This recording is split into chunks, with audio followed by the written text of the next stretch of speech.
traveling in a fried out combi on a hippie trailhead full of zombies. I met a strange lady, she made me nervous. She took me in and gave me breakfast. She said, do you come from a land down under, where women glow and men wonder? Can't you hear the thunder? You better run, you better take cover.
что прожито, что сделано прежде, было прожито и сделано ради этой минуты.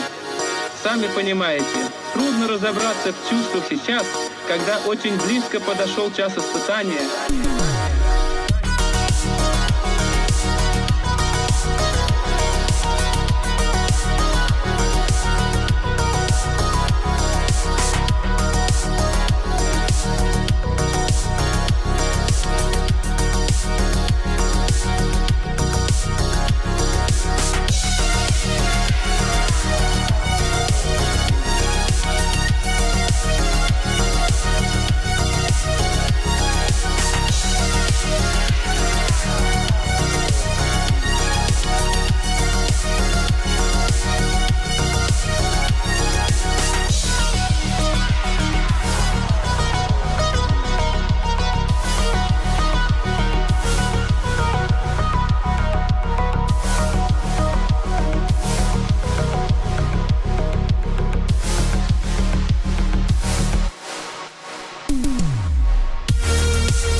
All right, I got court listener here. So there was something on the 25th. This is for Destiny. Plaintiffs reply in support of motion. This is them still fighting about sealing it. Again, because I have it on dark mode, it's going to be black and white. Okay, so this is her responding to him trying to not get it sealed. I think. Yeah, it's a reply in support of her motion to have the evidentiary hearing transcript fired under seal. So you're saying that they're making the argument that once a Google Drive link is posted, it counts as ongoing publish. Yeah, so there's actually a pretty complicated body of law around whether Google Drive links count for copyright purposes. I'm trying to remember exactly how that case went. There's one particular case where someone tried to use Google Drive links as proof of distribution. The problem is that there's like all of these standards, right? Because like if it's a private link, it's not the same as if it's public. If it's only been shared with like one person specifically, like using the, the mechanisms that Google Drive uses, then it's not the same. Let me just search this for Drive to see if this is even the document you're talking about. Yeah, I don't think it is. It makes me wonder if... I was also looking at the thread here because it might be here instead.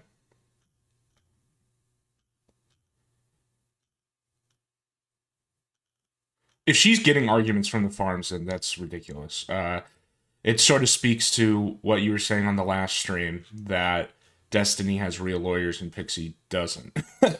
And just because of that, regardless of who we think is in the right or wrong, that doesn't bode well for her, especially because she's the plaintiff, which is always harder.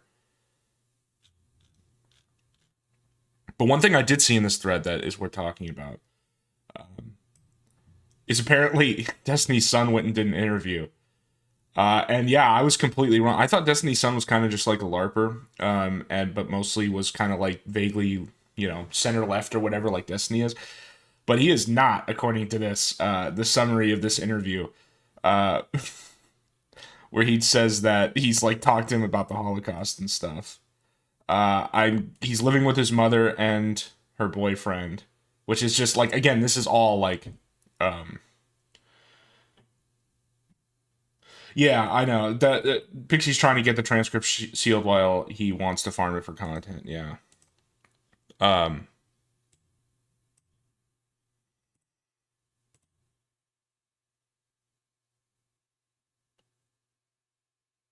Hold on, I'm looking here for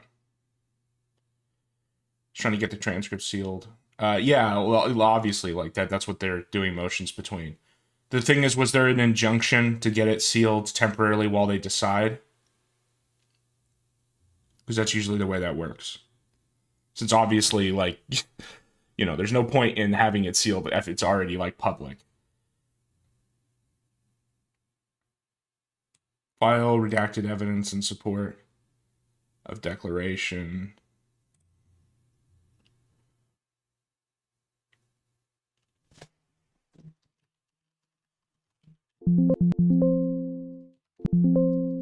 Yeah, I'm trying to see, because I imagine this is like, that's why she's talking about publishing, right? She's trying to argue that because Destiny has put it out in a link, that it's being published, which is funny because it means it's like a legal, it's like a question about a question about a question that's not actually material to whether Revenge Porn occurred. But I understand why they're fighting over whether it should even be public.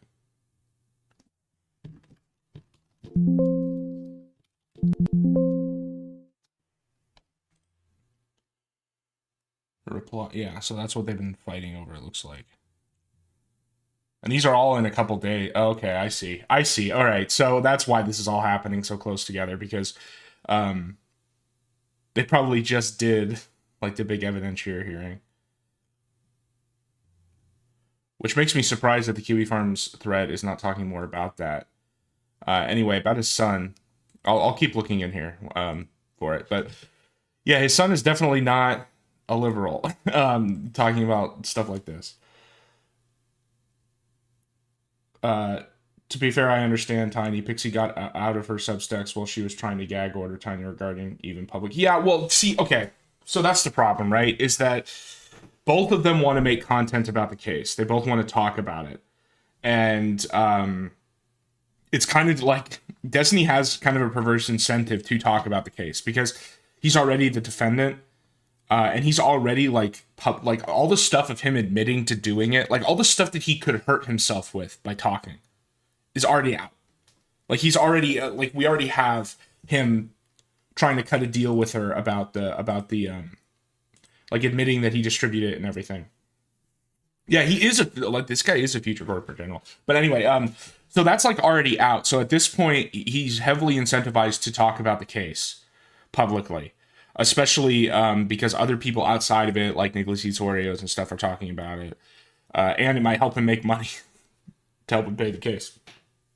But I also understand why she wants to get it sealed, because it probably doesn't make her look good, especially if some of the rumors are true that she has been sharing it with other people. I don't even think that's a rumor. I think that's something she's admitted. I don't want to portray that as like not being true if the standard is higher than that. As far as taking advice from Kiwi Farms about the Google Drive thing, like I said, I'm pretty sure that there is a actual case, like a hardline rule about that.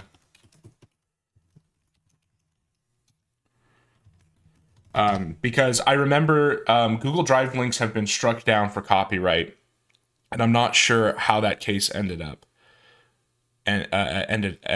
going.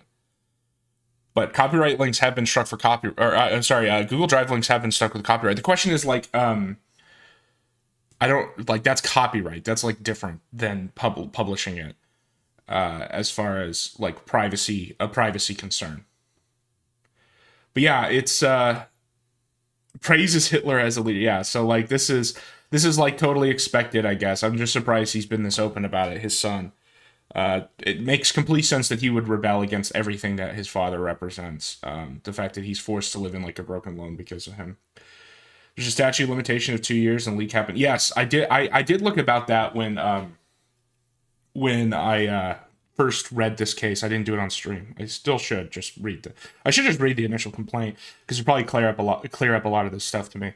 But yeah, there's like a 2-year statute of limitations. Well, that's the other thing that kind of makes President Sunday kind of right in hindsight, because if he hadn't have pushed this out there, like, I don't even know if I want to use the word right, because the guy's fucking crazy, and he's only doing this for like malicious reasons, which is kind of why I like him, because it's just so like it's just so heel villain coded type stuff. But if he hadn't have pushed it out, like, then there definitely would have been past the statute of limitations. And yeah, they want to count it as ongoing publishing.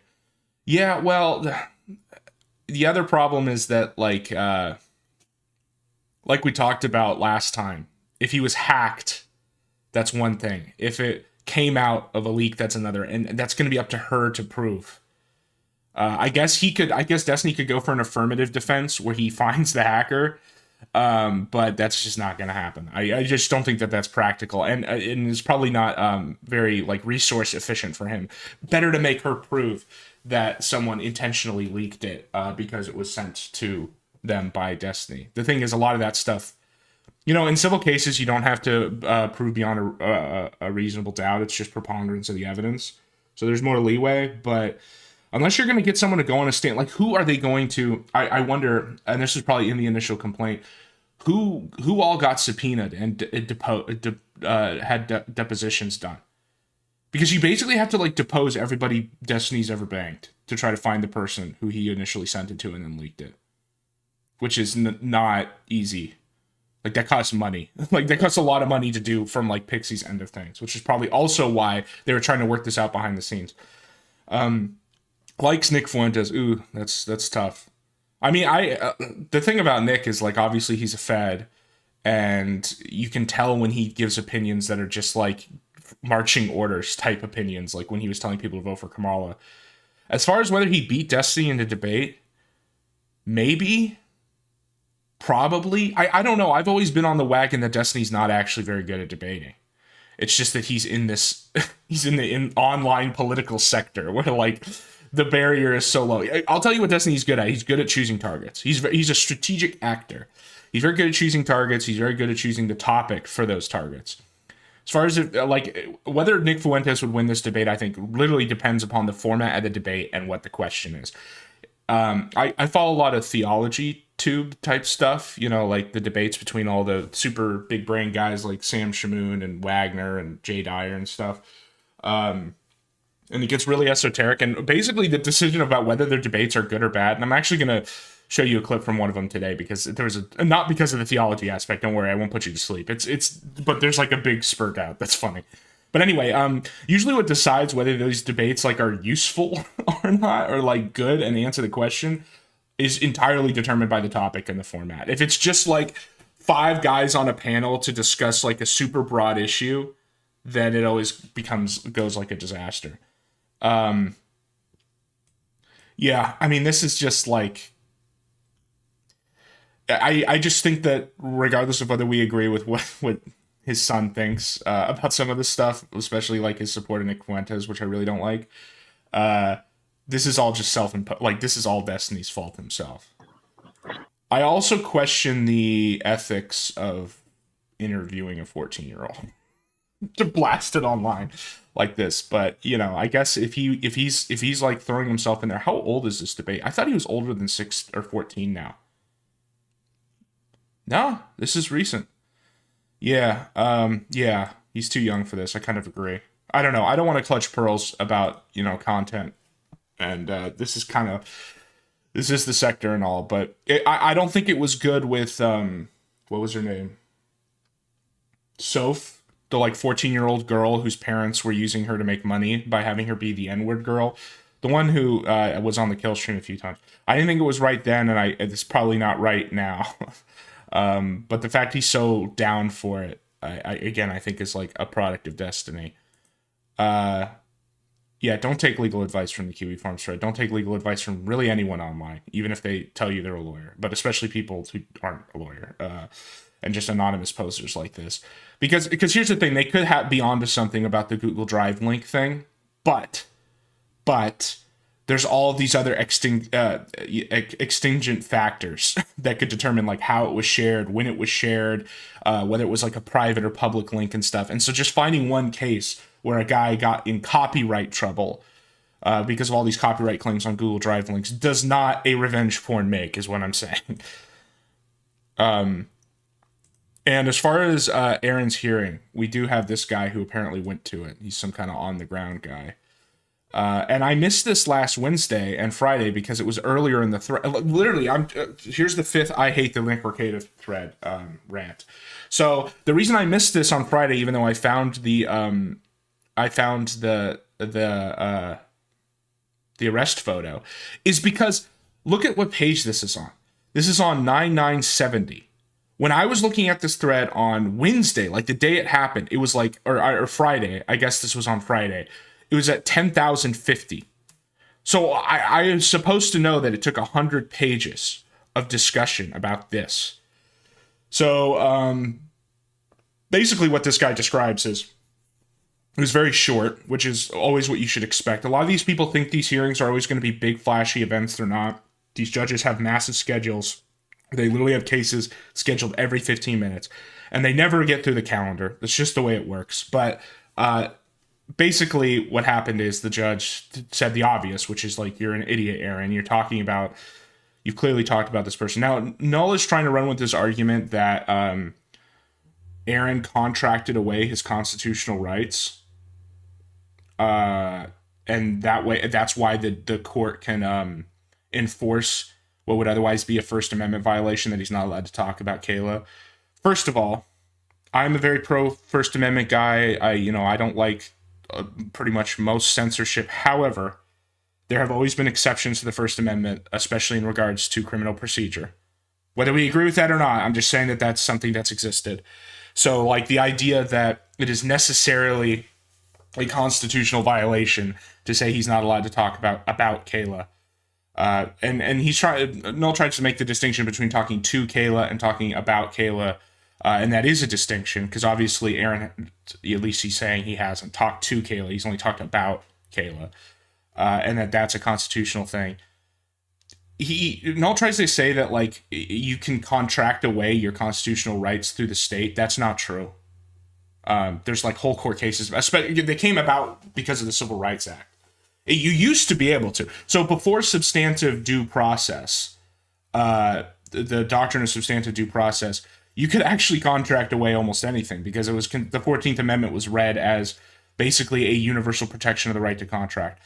The reason why I say he's wrong about that is because there's a very large body of case, especially around the Civil Rights Act, like civil rights protections, that, like, you can't contract away being you can't like contract away your right to not be discriminated against by the government for racial discrimination.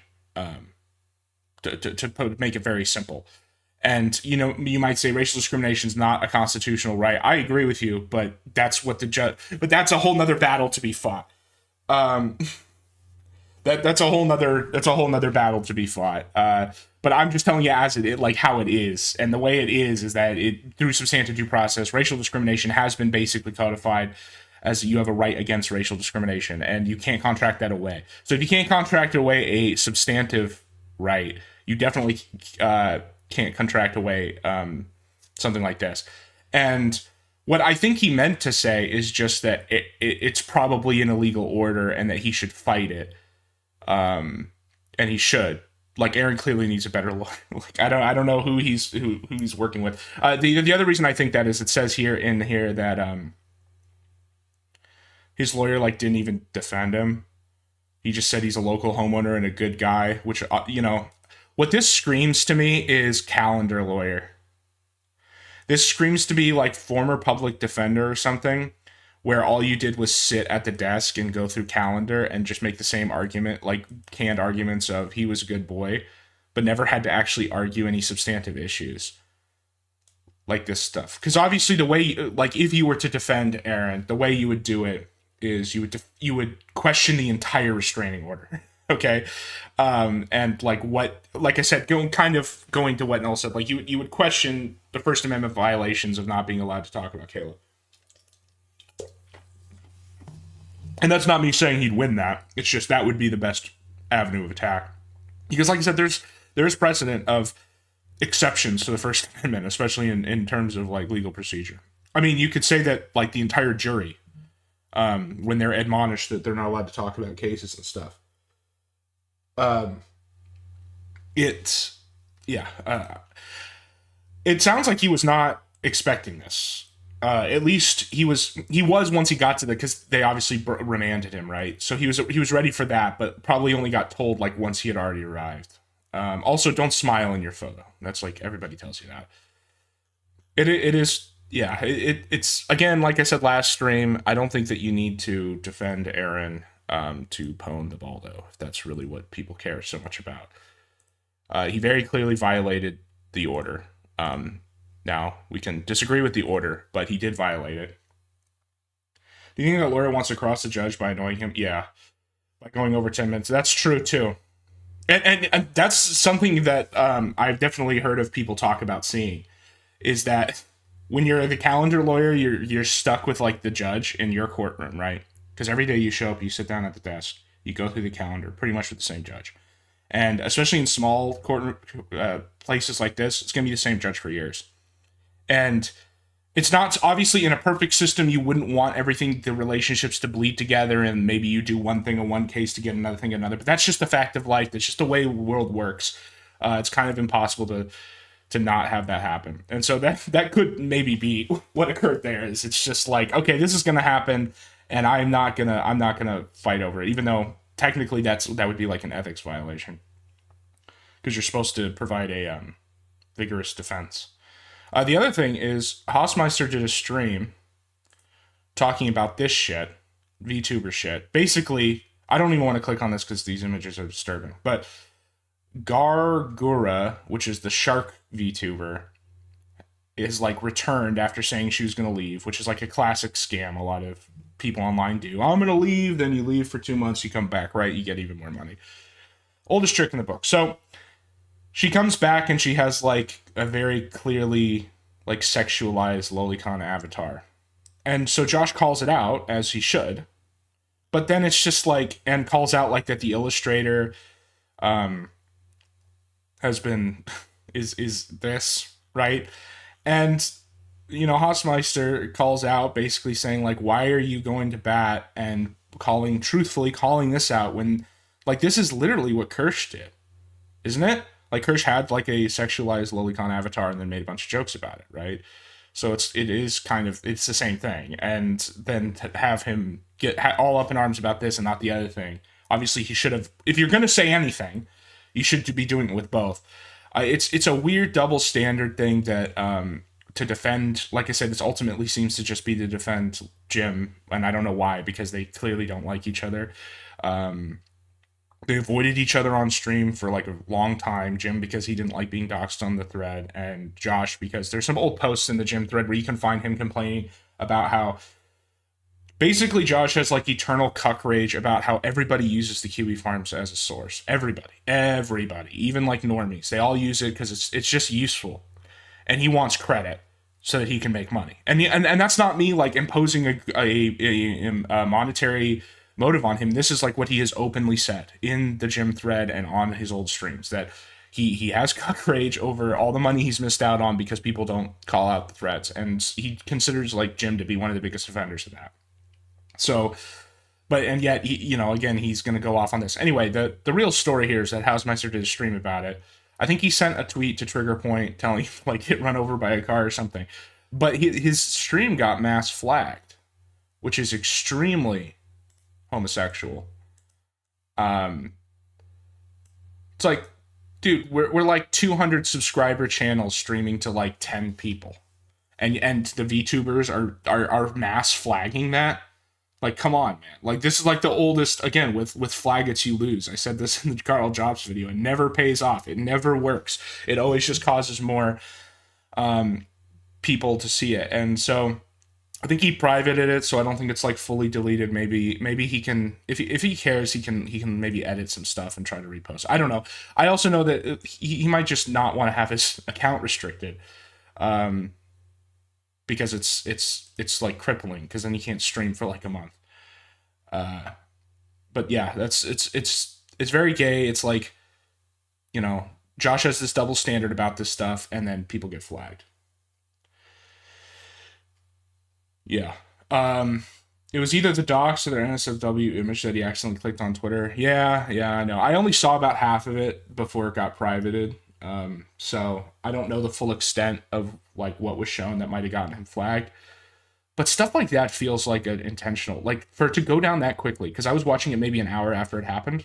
For it to go down that quickly seems like an intentional flag. Like that's not just like the bot finding it, you know?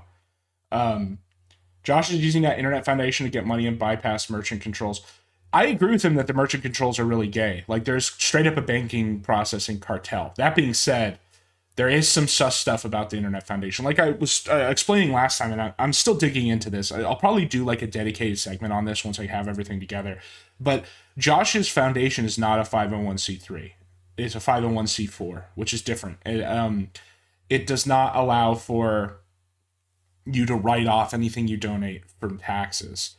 And it allows you to endorse political candidates, where 501c3 you don't.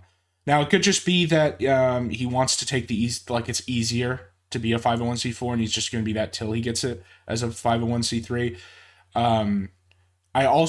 But the reason why I wanted it, like the reason why I was waiting is because in a 501c3, everything is like reportable. And I wanted to see, because I suspected that the 100K he raised to threaten to sue Epic and then didn't, was going to go to the charity. And the minute that happened, it would have been a reportable thing. And so we would have seen the money move. And then that would have been some kind of transparency. But I don't think 501c4s have the same reporting requirements. Like I said, I'm still looking into this because I want to put together an actual argument, not just vague illusions. And so if it doesn't have that reporting requirement, then who knows where that money is. Now, he has been a little more transparent about the body cam footage he's shown us, and then he posted in the thread. I actually just scrolled past it a minute ago, where he said that they paid like $900 for filing fees so Hardin can continue his eternal jihad against Canada Ojai County. I guess that's not a misuse of the money, because the ultimate goal of that lawsuit is to get the body cam released, and that's what the money was raised for. It was either the docs or NSFW images that he accidentally clicked. Yeah, it's tough. I don't know. It feels like a flagging thing. It feels like a mass flagging thing because it happened so quickly. I'm addicted to these Liver King videos. Ever since this started happening, I just searched Liver King and then Kino pops up on my screen.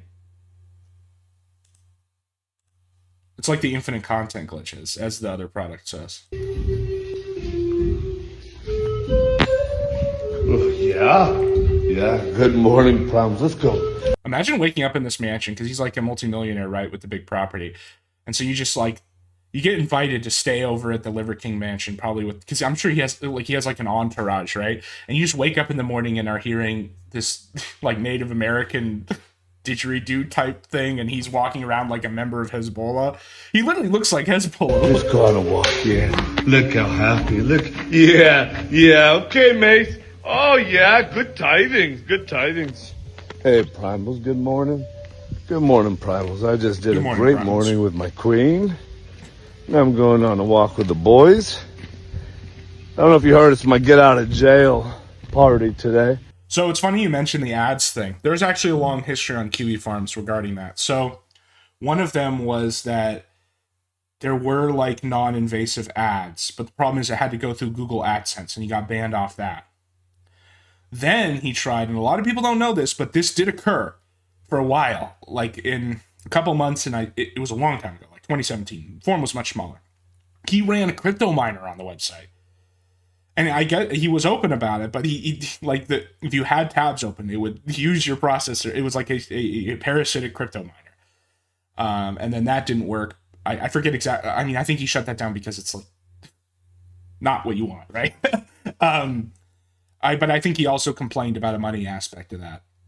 The problem is that crypto increasingly has been like de-anonymized.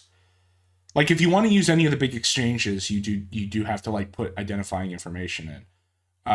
It's only like the old wallets and stuff that are still anonymous. There's some of those machines that you can see at stores sometimes that let you buy crypto with cash. I haven't looked at those yet. Those might be the only last way to buy crypto truly anonymously or move it around. I don't know. But yeah, he's gone through a lot of different ways to monetize the site, and they've all been like slapped down for obvious reasons that none of the payment, like I said, I agree with him that there is like a payment processor cartel. And you can go all the way back to the Patriot Act on that. Because before the Patriot Act, banks were not deputized to deplatform people for, fraud type reasons. They got extra powers from that. The thing is, like, so piracy websites have ads. Well, they do have ads. It's not like through Google AdSense. Not only that, but honestly, there are illegal websites like piracy websites that are less deplatformed than Kiwi Farms. Like North Korea has an IP assigned to it.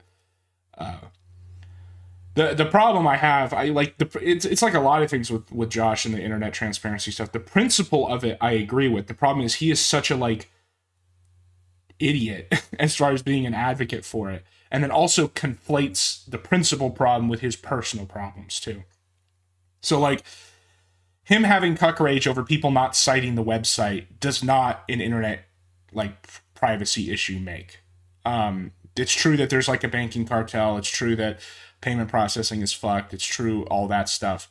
That being said, that is different from being mad at Jim for not citing your website. You know what I mean? And he conflates those two. Like he says that they're all like one continuum and that this is his personal battle against.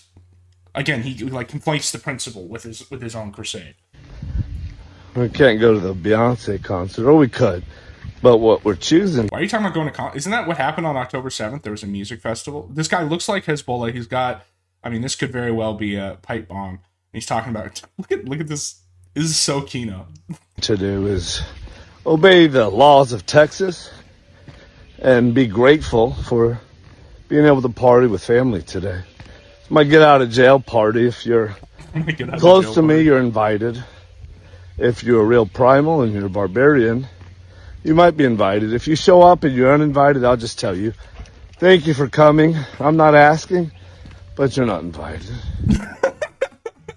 So he does the best thing to always do on the internet, which is to invite the entire internet to your house. Always like a really good thing to do. Some of the greatest guys have done it. And so he invites the entire internet to his house and then says, I'll tell you when you get here if you're invited. Also, you're not invited. Kino. But this guy just wants to fight, man. Like, I think that's maybe what at the core of this is. So he's on like a bunch of steroids. He's clearly on I think he's on some kind of painkiller, probably because doing like abusing steroids for 30 years just fucks your body up, right? So he's probably on painkillers, and he just wants to fight. He's just like always zooted and wants to fight. But like because he's on painkillers, he's also kind of chill about it, which is why he goes back and forth between I want to get choked out, also it's pleasurable, also come to my house, also don't, you're not invited. Like I think he's imagining in his mind people showing up and he like fights one of them. Friendly state, That's what today's gonna be like. It's gonna be good. I'm gonna make a lot of videos for the next 4 or 5 days, and then I'm not gonna make a lot of videos for a long time. Yeah, I agree. Most companies wouldn't want to be associated with the Kiwi. Yeah, like I don't have a problem with that. What I have a problem with is like basic infrastructure, like banks, which used to be considered like public carriers before the Patriot Act and could not deny American citizens basic banking services like having a bank account or transferring money. Because they were deputized by the Patriot Act to stop money laundering and terrorism, they can now use that as like an excuse to deplatform anyone. And honestly, the biggest victims of that are not the Kiwi Farms and Josh. It's like political advocates and stuff on both sides of the spectrum, honestly. And so that's why, like, I do care about the issue. But I'm fine if like Walmart or all these like Coke or whatever don't want anything to do with Kiwi Farms. It's the banks specifically and their stranglehold on payment processing that's a problem. And I've heard some people say it's like a technological problem. Is that once just the actual service of payment processing gets the barrier gets lower and lower, that maybe the problem will solve itself. Maybe I don't know. The problem is because of the way like regulatory capture works. I imagine the banks will like prevent that from happening. Like they'll just regulate it out of it, even if the technical solution exists. As far as the kill count, so I've looked at each of the like claims about the kill count. So Chloe Segal specifically did not mention the Kiwi Farms in her suicide note, and her own partner said it wasn't why. Terry Berry, the only person who's ever claimed it was their abusive partner, who probably is actually the reason why she killed herself. Bew, I don't even know what to think about what happened there, because there was so much proof that they didn't die, and then a death certificate came out, and it was from Japan, which is like very reputable. The real problem with the whole Bew thing was, number one, Josh even interacting with them to get into a situation where they were offered money. And so that will always like pollute that entire story from his perspective, because there was like a conversation about money. Whether he immediately whether he immediately said no or not, it doesn't matter. That message exists, and that's a problem. And also there's the fact that like the thread had no page. It was like no interaction and no pages. I don't know. When it comes to like internet self-deletion, it's kind of like it gets into like the Apollo Legends stuff, the Etika stuff, where I think this is why like the church's social teaching on this is that like suicide is a terrible sin, because ultimately it is the person themselves that's responsible for making that choice. And you could still argue that the Kiwi Farms like is a social negative and maybe makes that decision easier. But the minute you start trying to assign blame to everybody else, and I know I kind of just did with Terry Berry's partner, so sorry, that was hypocritical. I shouldn't have said that. But I don't know. The whole kill count thing I've always thought is the weakest argument, one of the weaker arguments against Kiwi Farms. One of the better arguments is just that there are data privacy laws that are different in different countries. And I'd rather that be the argument, because then you can have a debate about data privacy laws and like right to forget laws. And that I think is more constructive than focusing on a single website. Family matters are in order. Fist bump, pound, lock it the fuck down. Okay. What'd you say? What is that? Primal number one? What'd you say, bro? Oh, fuck. Is he talking to his car? My name is Blow Slogan. Dude, I don't know why people buy those giant, like, Hummer type cars. They just drink so much gas. They're massive depreciating asset. Oh, wait, hold on. You're not supposed to. My name is Blow Slogan, yo. I'm a big bully and I'm untouchable. I can do whatever This comes across as some cuck rage, dude, when you're... I want. That's right. I made a terroristic threat and Joe Rogan got me arrested. A black belt in jiu-jitsu, you said? Huh. I'm a pretend. I'm a pretender. I'm a pretender. I don't know, man. This seems real. Oh, is he actually a manlet? Whoa, whoa, whoa, whoa, whoa, whoa. Did you just kick that dog? What the hell?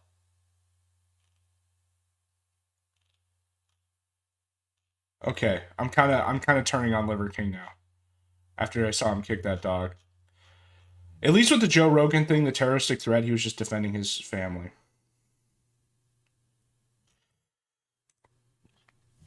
Josh's website is based on making mentally ill people doing. I think it used to be more that way than it is now.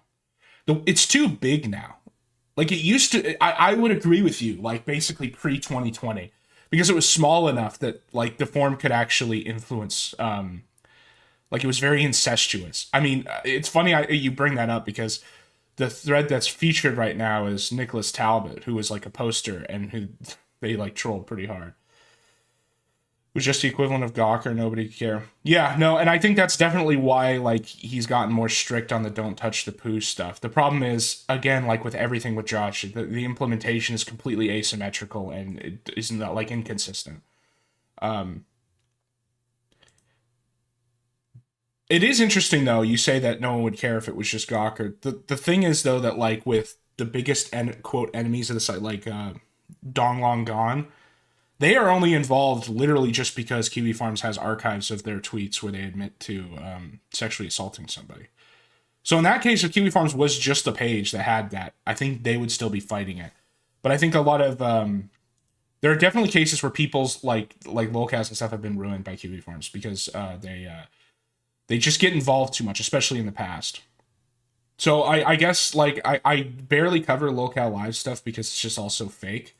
And the one time I did was just about the like Keen Cuck stuff because I thought it was funny and because I wish someone would yeah. Don't touch the poo except it's my army of middle-aged guys. I know, like that's a great example. Like all the stuff with Ricada, like sending agents to do stuff. It's like a directly like it's weird. So we went through like multiple arcs with the website. So in like the 2010s, it was small enough that there was a lot of like direct manipulation of the cows and stuff. Then there was like a middle period where the don't interfere got pretty universally implemented as a rule. And then since Josh has kind of like been more successful, especially with Maddie, and I think like feels more powerful, there have been more exceptions, like the stuff with Ricada, which is the wrong direction to go. So like with this lolcat live stuff, most of it is fake and nobody cares. The only thing I want to look at here, and and the way you know is like this post has like clips from literally like the last 6 months, just summing up the whole all the fake shit that's happened or like crazy shit Boogie has said. Yeah, I explained this in the lolcat live video, the one I did. The show is just not for. It's just not for my demo anymore. I wanted the show to be torture to like pitiful retards who deserve it. And it moved more towards save 2 little boys for my middle-aged female audience. The problem, of course, is that when you have people like doing this to women,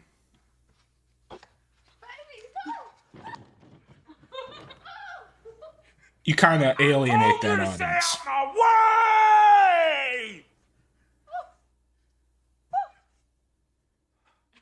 That was a good fall. We practiced well. Yeah, and obviously that it's like fake, it was all planned or whatever. But my point is that the sort of audience that they cultivate does not like jokes like this. Because it's mostly, like I said, like a female middle-aged, probably victim, honestly, like victims of domestic violence type audience. And so when you're doing shit like this, it really goes to show how bad the metrics have gone. And I think there are some analysis autism posts in this thread going over just how much the show's fallen off. I don't really know where it's going. Like they need Boogie to do something actually crazy again. Cause like what else could they do? The only other time I even paid attention to this was when he fired David Jaffe for having someone on making allegations that Keem is just straight up a full-time cuck. Like they're not being saved is my point. Is like if you are one of, and I know that's never going to see this, but if you're one of the people that watch this, you're like part of the new audience. You're never going to get what you want. You're never going to get the salvation episode. It's just not going to happen. It's not in the cards, both because it's any long road back for any of these guys would occur offline, not online. Number one. Number two, because them never actually being saved is the grift. Big Bungie proved that Buggy. Yeah, that's a great video. All Big Bungie's videos are fucking Kino. As far as him lying, well, you know, it's funny. I talked about this in the Local Live video too. When they had Big Bungie on for like 5 seconds and he started questioning Boogie about the molestation. How did older abused ladies become the audience? Okay, here's how the shift happened. And if you want like a longer explanation, go on my channel, the main videos, and do the Keem Cuck one. I give the whole speech about how this happened. So basically, the initial audience was kind of like internet, like, you know, young, mostly malicious, for lack of a better word, male audience. Basically, people who watch this shit, sector people who just wanted to see Wings and Boogie, who totally deserve it, who have no redemption arc, just get kind of tortured live, right? Then the cancer arc happens, and like they make a lot of money off that audience. The way they shift towards middle-aged sort of maternal instinct women is by recasting the show. And this is Keem had a motivation for this too, because Keem has to make everything about like himself being the good guy, right? It's something Wings called him out on the stream where he pushed his wife that he was actually 100% right about. See, like Keem wanted to make the show into, all right, now we have the big blow up with Boogie seeing cancer. Now this is the Saving Boogie and Wings show. And naturally, the audience that's attracted to that is going to be women who are feeling the maternal impulse at like 33 or whatever, and view Boogie and Wings as like little boys to be saved and protected and nurtured. The other reason why the shift happens is because Locale Queens did way better than I think they expected, with like Becky and all that shit. I never really watched any of it, but like the numbers were good. And so you bring in this new female audience that comes in for Queens. Keem is like, I can kill two birds with one stone. I can get a new giant audience that is run on Queens and also integrate it into the main Local Live show. And I can be the good guy. I can turn this show into the Keem's the Good Guy show. And that was basically the arc from like August 2024 until Wings pushed his wife.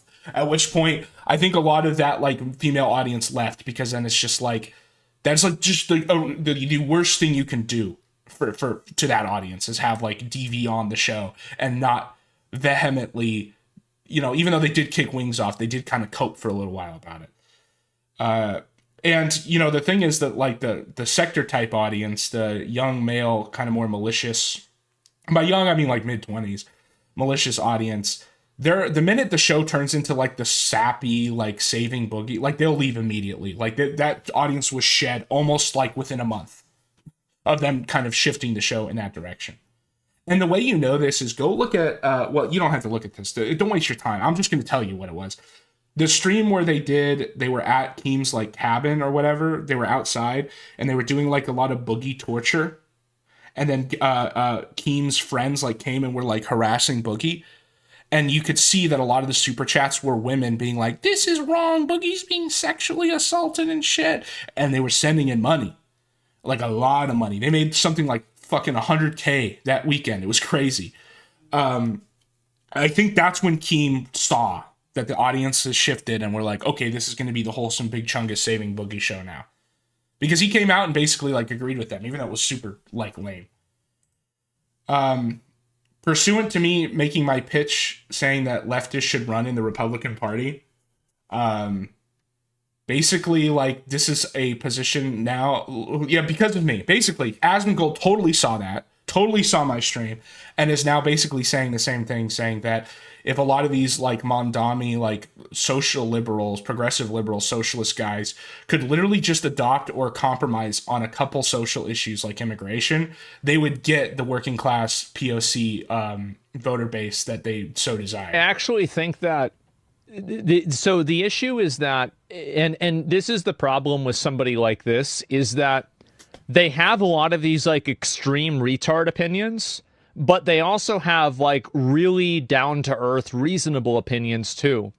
And I think that the first time that the Democratic Party is able to run a candidate like this, that doesn't have all of the weird baggage that this guy has, they're going to have that person win the presidency.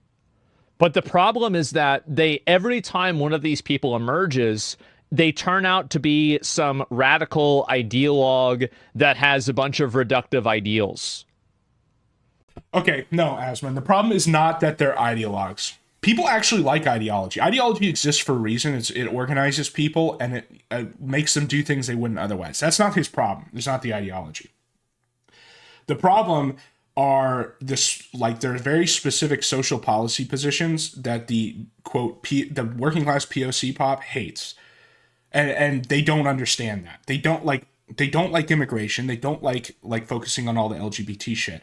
If literally you just never talked about LGBT stuff, not even disavow, just don't talk about it, and had a zero immigration policy, but had everything else that this guy has as like a socialist, you could run in the Republican Party and probably like actually shift the center of economic politics in the country. And that was kind of the point of my pitch, is that I think that if these, people always make the joke, like within theology spaces, the joke has always been, would you rather live, right-wing theology spaces? The joke has always been, would you rather live in a country of 100 million black people or 100 million Christian black people or 100 million pagan white people, to try to like split whether you care more about religion or race?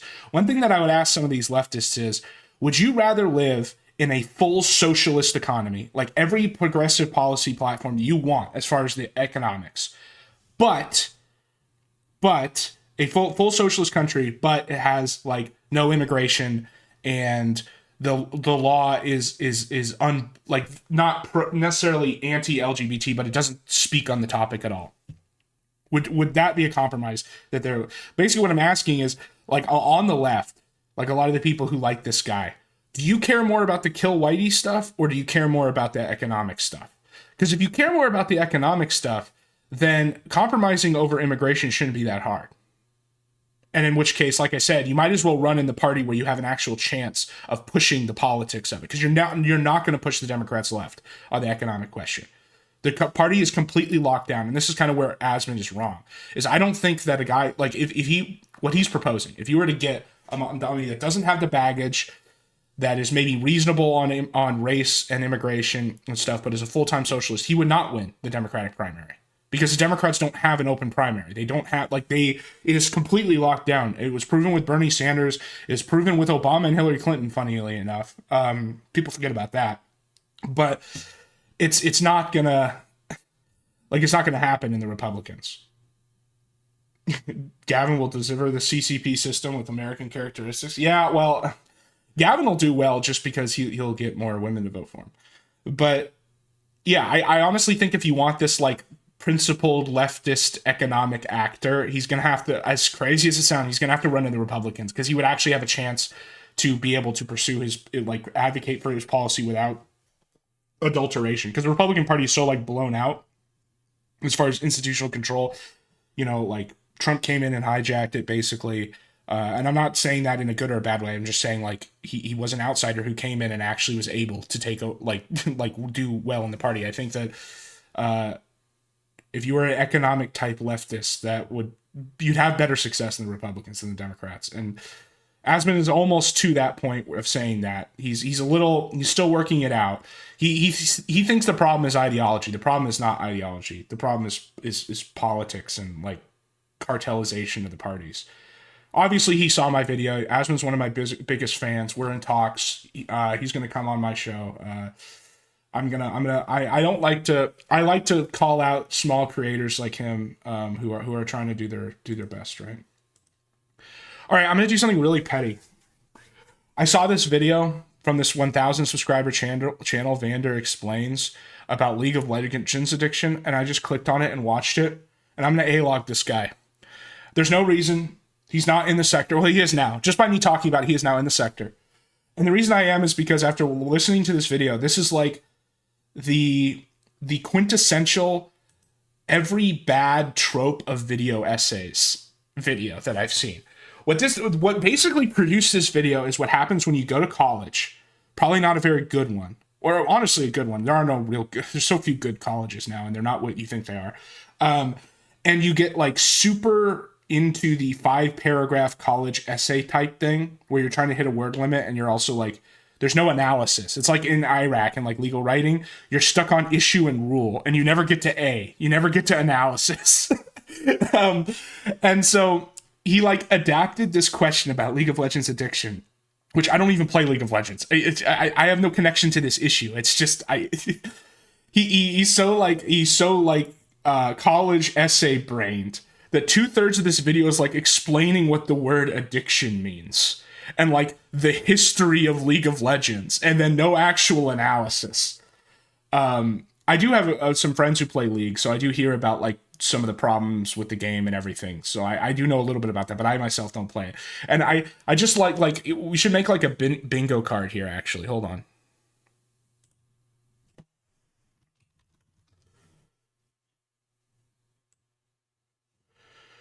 Shaggy's sister went to UC Berkeley. Well, UC Berkeley, really great place. A lot of smart people at UC Berkeley. Some of the smartest people and dumbest people I've ever met went to UC Berkeley.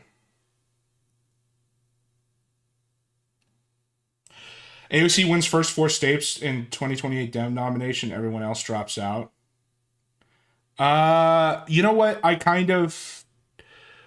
How about you get a situation where AOC it's like a Bernie thing where AOC wins a couple states and then gets cucked by the party. Because that's kind of key to my pitch about why I think Democrats, or like not Democrats, like leftists should run in the Republican Party, is because I think that the Democrats are so cartelized that there's like no way to win. Or actually, like no way to actually win, like actually push the party anywhere. Hold on, I'm making the bingo card.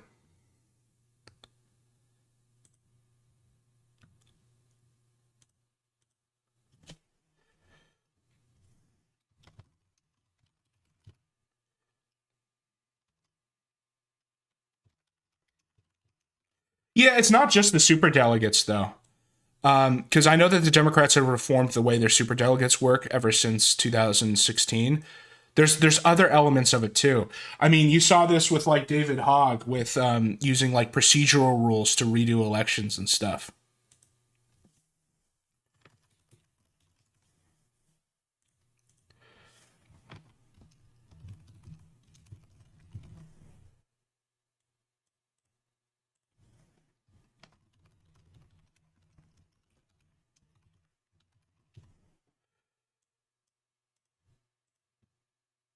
Hold on, I'm working on the bingo sheet here, guys. Here, I guess I can show you this. As you can see, I have like a really great. I mean, it's not even really a bingo sheet. It's just a total mutilation of bingo. I don't even know why I drew it this way. Actually, I'm an artist. This is my artistic take on a bingo sheet.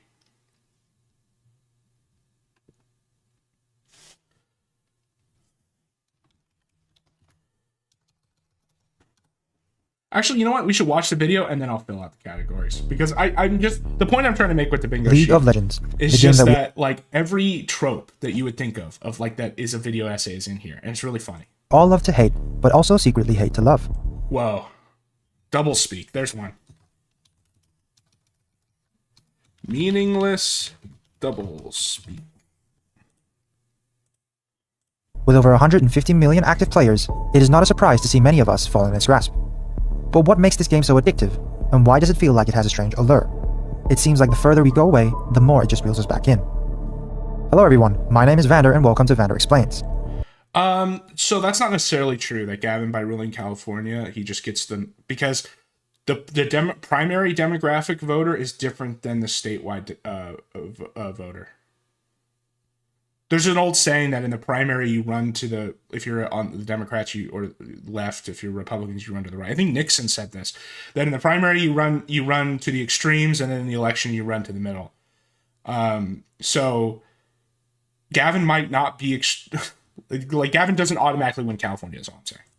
In this video, we will talk about all the things that make League of Legends so addictive.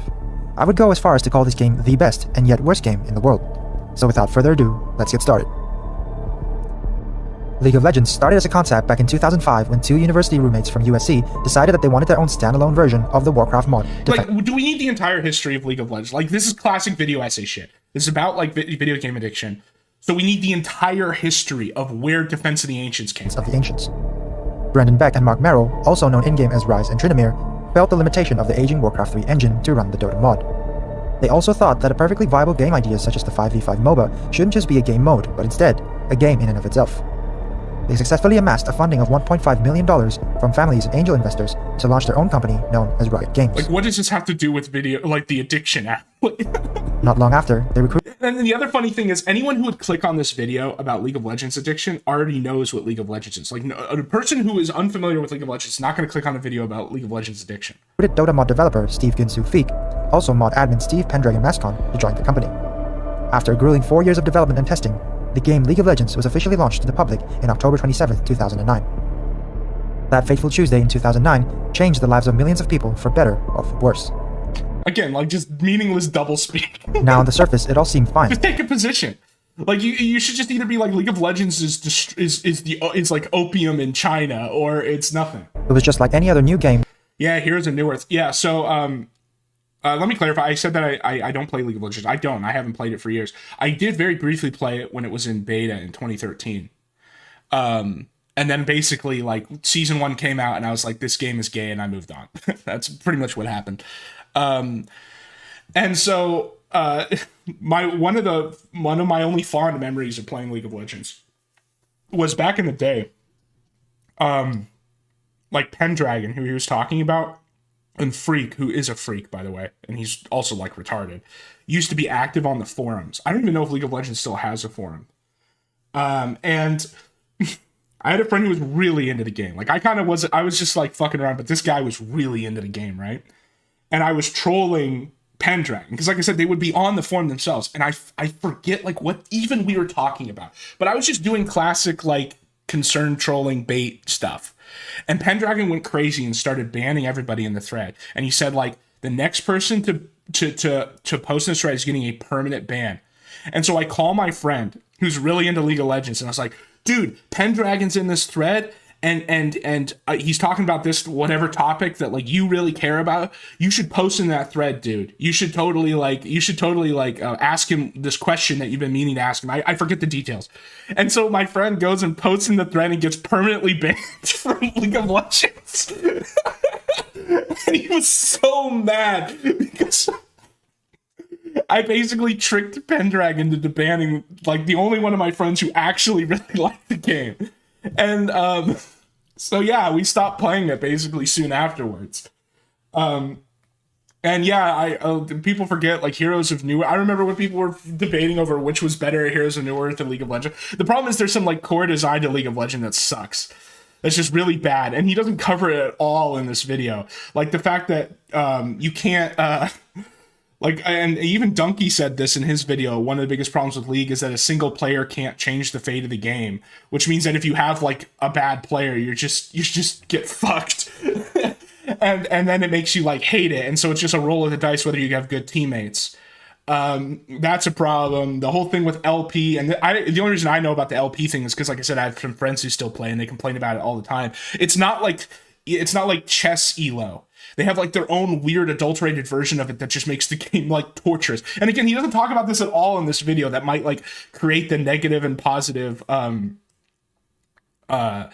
incentives to that someone could be both hate the game and be addicted to it. Instead, we spend 10 minutes on the history of League of Legends. That got released, full of life, potential, and hopefully happy memories for all players along the way. But the developers could have never anticipated what's to come. They never really asked the question of what would happen when you place 10 individuals into a game that relies on mechanics, communication, and teamwork. Pair this with the ability for people... Like, he's talking about how this is the first 4v5 or 5v5 game to ever exist that requires teamwork. Like, listen to that sentence.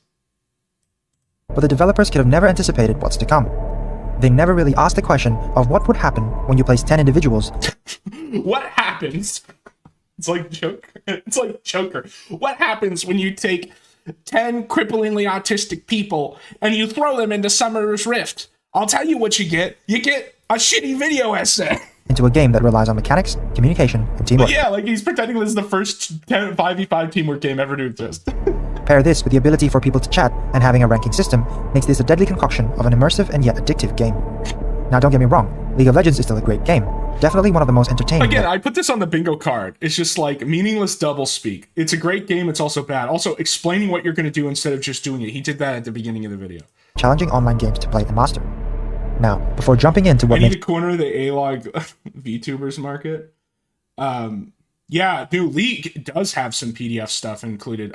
Freak got caught with Yordle pornography, and if you know what Yordles are, they're like look like children. And then he never streamed again after that stream. Yeah, Han was closer to Dota. I need to corner the A-Log law tubers. See, the difference is I'm not a lawyer, and I don't know anything. I am not a professional lawman. I just talk shit and don't know anything. Barnes content. Yeah, I should look up some Barnes stuff. I should put together like a pre-planned video for that, like get some clips and stuff together. League so addictive, let me first explain in a little more detail how the game works. You essentially choose a character called Champions, queue up into a Yeah, fight. you didn't know that? That's real. That's real. I'm serious. The last stream that Freak ever did, he accidentally showed like a folder on his computer and he had like commissioned Yordle pornography. 5 game, where the goal is to destroy the enemy base called the Nexus. However, And we're along the way, explaining like exactly how the game. It's funny he spends so much time on the mechanics of the game that aren't what make it addictive. Like what makes League. If I was to make this video, first of all, it would be 5 minutes long, and second of all, I would say here are the 2 addictive things. Number 1, you have no actual control over your fate, whether you win or lose yourself, which means that you're always. It's like getting what you want is just always out of reach, so it keeps people involved. And then number 2, the way LP works means you have to play 1 million games to actually move up in the ranks. And so it becomes like a one more game problem. you will have to earn money, purchase equipment, gain experience to level up, and defeat enemy champions.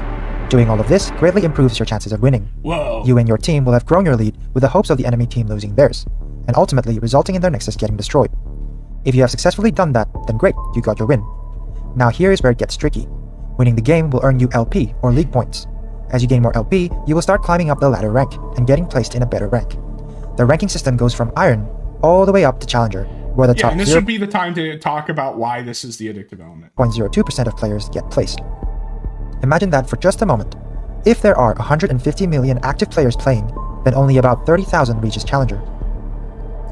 Also, when I watched this, I was with my friend who plays League, and he told me that that's not true. That actually the way the highest rank works is it's like by region. There's like 300 in each region. So we have over-explaining what is unnecessary and then also being wrong about it. People who play League religiously, that is what they strive for. Sometimes reaching Challenger is not even necessary. I'll add that to the For bingo most, card. hitting Diamond or Master will be their end goal. And there lies the issue. The relentless pursuit of climbing the ladder and getting into a new rank, to one day become the best of the best. I mean, come on, who doesn't want to get up there? As players, we all dreamed of being at the top, but some of us, including myself, failed to realize that in the end, this should just be a game. A game to entertain, bring joy, and have fun with friends. Not to say that we shouldn't strive to become the best and maybe make it professionally, because sure, that does happen to some people. Yeah, no, the music is like, I feel like I'm in freaking Splinter Cell Chaos Theory, and I'm like in the shadows, waiting to jump some guy. They Tactical end up making League espionage their life and career, operations. and they successfully make a living from content creation or becoming an esports player. But to the majority of us, we instead get stuck in this never-ending staircase that leads nowhere. Now, Okay, it might be hard for elaborate some on of us to it. How realize do the mechanics of the game, especially matchmaking, play into that? He's not going to say. or to admit, but addiction does happen, and it can occur from anything, Whoa. Wild claim. Addiction does happen. That was a really necessary part of the video. especially something like gaming. No It shit. creeps in Newsflash, addiction exists. slowly but steadily, and before you know it, you're hooked. But let's not take it from me. Let's look at the countless people posting and asking help about their League of Legends addiction.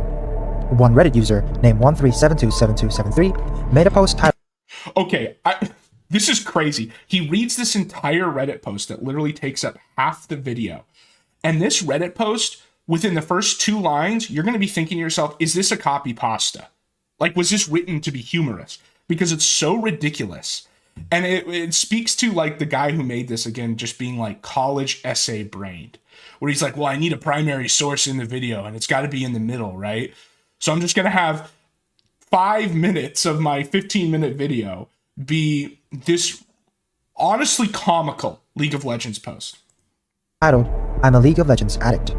Let me read through what he posted. Again, you're going to see that. You're going to think this is copy pop. I mean, it's by 137277273. It's 9 a.m. I just woke up. Another weekend full of potential. beautiful autumn weather outside. I plan on going to the gym, cooking a nice meal, and maybe going for a short hike in the afternoon. But first, let's play a few games. Why not, I think. I plan on 2 to 3 games for today. Perfect start for the day. But first, let's shitpost on Kiwi Farms quickly. Why not? I think I plan 2 to 3 shitposts for today. Perfect.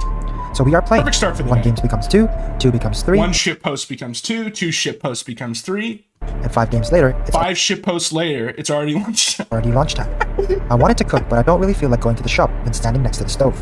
Whatever, I'll just order pizza. I don't want to get interrupted playing, so I He just reads watch this whole thing in this video. the stream while waiting for the pizza. I then finish it up quickly. Now I can do other things, but I've just eaten. Whoa, big tech. I don't feel like moving much with my belly full. Well, I guess he's not bald. Let's then throw a couple of games until it settles. And so More I like play. Beardson. It's 3 p.m. Time flies. I probably don't want to go hiking at this point. Dressing up and going to the closest hill takes 1 hour at least. It will be getting dark too soon. I could play 2 games in that time. To hell with it, I think. I'll plan better next time. It's okay though. I can practice my in-game skills. I wanted to try some new champions anyway. It's 6 p.m. I'm thinking of hitting the gym soon. I pack my bag. It sits next to my desk, ready to go. I did just win 3 games in a row though. Might as well see how many more I can win. So I play 1 more. We have an AFK player, so we lose. Probably just bad luck, I think. And I queue All up. this time could have been spent explaining how League of Legends is addictive instead of just this guy writing his life story about a day where he played too much video games. Again. This time, it's a close one, but we end up losing. I'd rather end my games on a win. You know, being positive and stuff. So I play 1 more. We win this one pretty hard and it gives me a rush. It's 8 p.m. anyway, a bit too late for the gym. It's okay though, I can go tomorrow. I'm quite hungry at this point. It's just like with the music too, like pretending that this is super like sad and serious. This is like a funny copy pasta. I haven't made any food and I don't want to wait for delivery. So I just eat what I can find around. Bit of chocolate, bit of this and that, leftovers. I finish them. Yeah, people obviously can definitely get addicted to games. Like that's the problem, is that there's reasons why different games are more addictive than others, and he doesn't cover that at all. Instead, he spends half the video explaining the history of League of Legends, reading this copy pasta, and then in a minute a spoiler alert, he goes to the Webster's dictionary definition of addiction. quickly so I can go back to my computer. Like we don't know what Still it a couple is. of hours in the day left, so I play a couple more. It's 10 p.m. now. I take a quick shower and sit back to my PC. At this point, I don't care about winning or losing, KDA or other players. I just have to play. I feel it inside me. I don't want to think about other aspects of my life, the failure that I am. The chores I should have done, the goals I should have worked on. The moment a game finishes, I queue up again. There are no ifs or buts. It's midnight. The noise is calm on the outside. I look out the window It's an operator. and see that most lights are turned off in the other building. It's prime gaming time, I think. My eyes are bloodshot and my vision is a bit blurry. They hurt. It's okay though. They've been hurting for hours. I don't really notice it anymore. I just queue up and play. It's 2 a.m. At this point, you can feel it on fellow players too. It's late. Coke-fueled Katarinas jumping around and nodding Teemo's pleasant shrooms all over. You can really see the difference between players now. I'm quite slow too. It's quite mellow and fun to be around this time, so I keep playing. Like, did we need to read this whole thing? It's 4 a.m. I take a quick break. Most of a few hours of sleep. I wake up and do the exact same thing again. For you, it's uppers. For him, it's downers. For me, it's League of Legends. It's hell of a drug. I'm telling you, thank you for your attention. For Ralph, it's Xannies. For me, it's League of Legends. It's a hell of a drug. Thank might you for think your that story- attention. Just showing why he posted it. It's crazy or unrelatable. Or it might seem like they had every opportunity to break their No, I don't think it's crazy. Like, obviously, there are people who get addicted to stuff. You didn't need to read that whole post for people to know that. streak. But that's just it. Again, this is just like this is just a bad college essay. Since there are no physical barriers that League players need to go through to get their games, they just do so anyways. And this was just one example of someone coming out to share their struggles. Most people wouldn't even want to admit, let alone share. If there was a way to count the number of people addicted to this game, I'm sure it would be in the millions. Not to Shaggy needs to reorient to service this target league addicts. You lose the good-looking women, though. mention that most people playing League knows that Yeah, it is we gotta hook Shaggy up with Vander Explains. Because this guy claims at the end that he was addicted and then, like, is so... Well, he said something really funny. He's like, I haven't played League for 2 years except the times I have. And it's like an alcoholic being... Like, if you're gonna make this addiction claim, that's like an alcoholic being like, yeah, I'm 2 years sober except for when I drink. Okay. is unhealthy to keep gaming for hours on end. Some, if not most players, also start developing toxic traits that makes the infamous League community labeled as one of the most toxic player base in the world. But let's focus Like Donkey said, toxicity is a result of the game. Like, the game is shitty, and the game makes you angry, and the game makes you feel impotent, and so then people chimp. on just the addiction. Discussing toxicity all would need games. another separate video on its own. Please don't make a Well, separate video. what exactly is addiction? Because that's going to be bad. According to the Oxford Dictionary, addiction is defined as a state of being physically and Like, we know. We have the definition of addiction 10 minutes into the video. mentally dependent on a particular substance or activity. Well, all of the above could definitely apply when playing League of Legends. Given that the average duration of a game is roughly 35 minutes, it is not hard to imagine that someone could spend hours a day playing League. Why are you speaking of this hypothetically? You've already made the claim exists, and I agree with you. All this just to try to get that instant gratification when you win games, get LP, and climb to the higher rank. But here lies the issue that most people refuse to admit. Most of us are not going to reach Challenger or even Diamond. Not only does it take immense skill and concentration, but the amount of time put into the game is something only a few people Okay, so he's scratching the surface of actual analysis here, which is that because of the way the LP system works, it makes you have to play way too much of the game for almost no reward. can afford. And if somehow you still manage to play this game regardless, that means you have just sacrificed other aspects of life that you would normally do. Like the story earlier. Like, this is so odd. He's saying things that don't need to be said. Yes, if you play too much video games, you're missing out. We get it. That Reddit user had to forego exercising, having a proper meal, getting some sleep, and also having interactions with other people. So it is safe to assume that most players who get addicted to League is due to the competitive nature of their rank system, the long duration of each game, and getting that instant gratification when making great plays and winning the game. But how exactly do players stop their recurring thoughts of playing the game and to resist the temptation to jump back in? Well, in most cases, it will all start with being honest with yourself and admitting that you are in fact addicted. And I don't mean this just It's just like the most basic addiction. It's like, to cure an addiction, you must admit that you're an addict. Whoa! conceptually. Being someone that struggled with this myself, Yeah, Shaggy's got to watch this. He's got to hook up with Vander Explains to give him the real method. I find it better to talk to myself aloud and admit that I am addicted and need help. Some people find unstalling the game, unsubscribing to any contents that has any connection to the game, and completely distancing themselves from the game helps, but it did not work for me. Rather, I would keep myself busy with other games like mobile games, watching a new TV show, Whoa, do something else. playing musical instruments, or spending time with my fiancé. Yeah, okay, your fiance. X'd out. Every time the thought of League pops in my mind, I would consciously redirect it and have a conversation with my inner voice to think of something else quickly. I also find that going out to do long walks and spending time in nature Yeah, for real. Accept your trash. Unironically, it's like, yeah, and the game is like poorly designed so that even if you're good, you can't make the impact. So just stop playing. helps a lot. Just sitting down looking at the beach, parks, or rivers makes me feel more at peace. And of course, researching stories, cases, and True, true. I mean, if Shaggy really has an associate's degree, he probably has the most formal education of anyone in the sector, including myself. I don't even have a GED. I dropped out of school in 6th grade. making content from YouTube helps a lot. The next thing is honestly time and consistency. It will definitely be hard the first few days, weeks, or month. But once that passes through, you will then look back at the time and be grateful to yourself that you are doing better. I have been off playing League in that level for almost a year or two now. I do still play it occasionally. So yeah, there's the line. That's what I was waiting for. The only reason I kept watching this. So he builds up this whole thing about how it's an addiction and all the things you have to do. He's the example for getting off of it. I haven't played for 2 years, except for when I do. Like, think about any other addiction if someone told you that. But that view that I have for the game now has drastically changed. I no longer see it as a void that sucks my soul, but instead just another one of many games that I do enjoy playing. I still have to admit that it can get frustrating to lose a game and exhilarating when you win, but I will never force myself to click that blue button over and over again, and just quit the game if I know I feel off. So, if you're a person struggling with a gaming addiction, or any other addiction, fear not, you are never alone in this fight.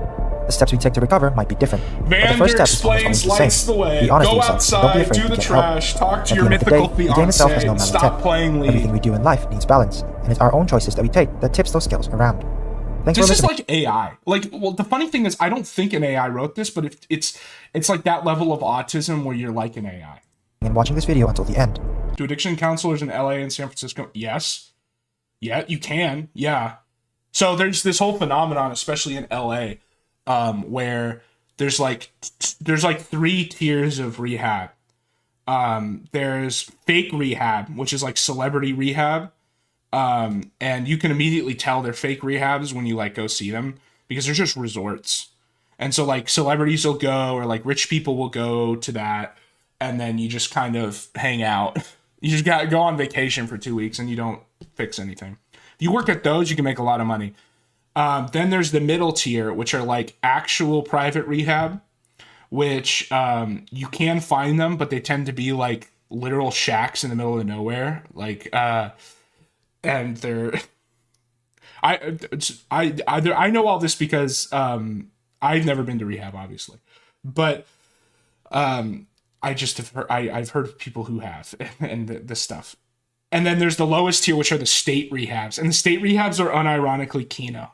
because it's just slave labor. Like, they just have like schedules. They just have these crazy schedules where it's like mop the floor for 6 hours, and if you don't, you get like whipped. Like, and those work. Those work. On average, it takes 5 rehabs for people to get sober, and a lot of it is because of like all the fake ones. You ever have someone who's like an actual addict and you want them to get better?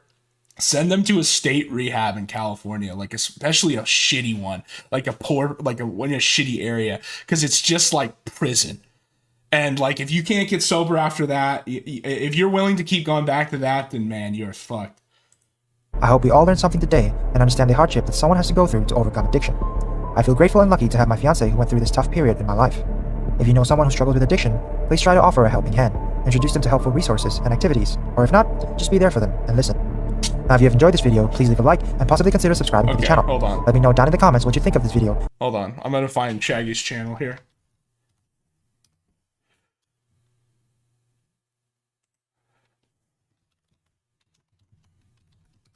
What's he called now? Demonic Shaggy or something?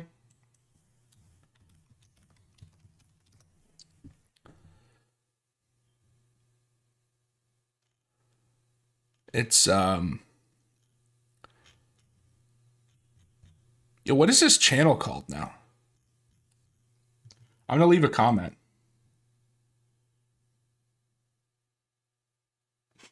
Whoa, Shaggy is actually doing his job by stealing drugs off homeless teenagers and testing his...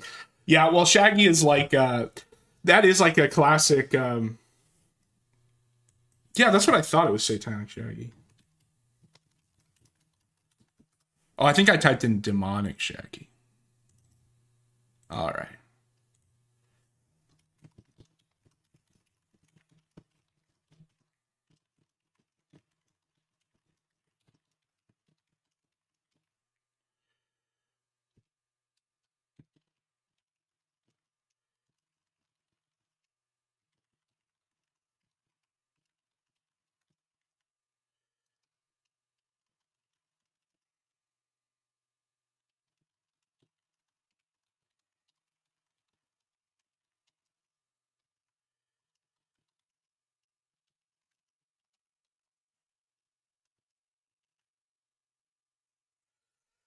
Yeah, stealing his drug. But that's like such a Malibu rehab thing, is where like the counselors just party with the celebrities and they just get paid to be degenerates. I doubt that Shaggy is working at those though. He's probably working at a like a public one, which means it probably is more like this, the prison one.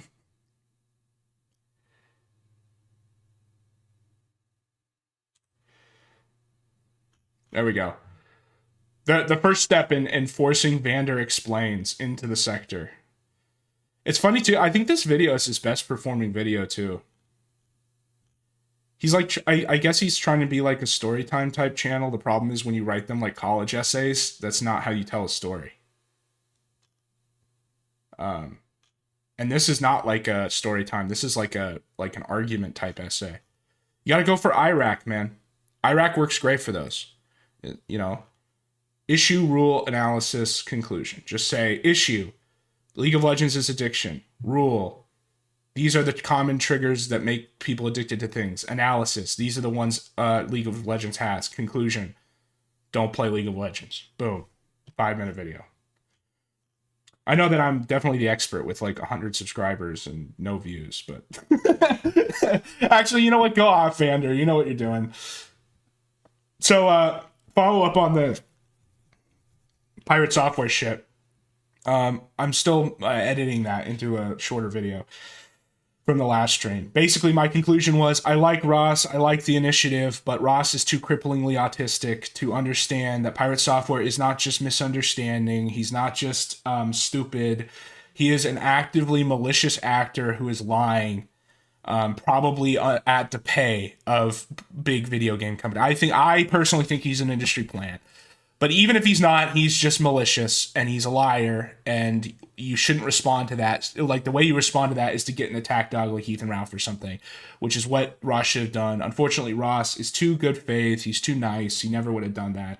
But him coming out and pointing out what he should have pointed out 10 months ago, that everything that Pirate Software said is a lie, and that he's probably a malicious liar, although Ross didn't even go to that point, has motivated like even the biggest, the most loved degenerate retards to come and make a video. And what I'm hoping, I don't like this guy really. He gets like, whenever he makes a video, he gets like half the story wrong, and then says a bunch of really cringe like catchphrases, and then is like a gigagoomer, and also this stuff. This is like, I think, is Charlie already married or he has a girlfriend? Because I was gonna say this is like female repellent. It's one of the, you know, people complain about people complain about like women's changing perspectives in the modern world, like they don't want to have kids. There's a lot of criticism of modern women, is what I'm saying. Some of it is warranted, a lot of it is not. One thing though that women are on point about is just instinctively being turned off by this shit. Okay?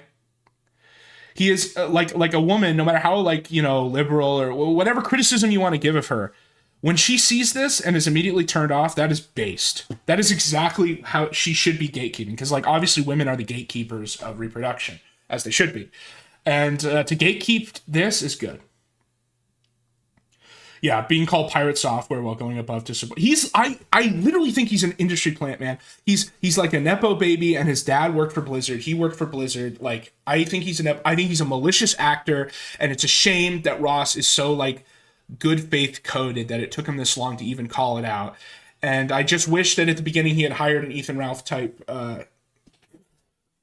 attack dog. So anyway, what I'm hoping Charlie says in this, and I don't have any expectations of him, really, is to just be the guy who goes after Pirate Software for being malicious. Because obviously Charlie can't speak about the legal issues. Obviously Charlie's not going to talk about the particulars of Stop Killing Games. This guy like can barely smash two brain cells together. But if he can at least kind of be that attack dog, and he's just like, this guy's, I mean, he's not going to call him out for being a gay furry, because I'm pretty sure Charlie is a degenerate too. But if he can at least just be like, this guy's a faggot basically, and no one should listen to him, I will be happy with this.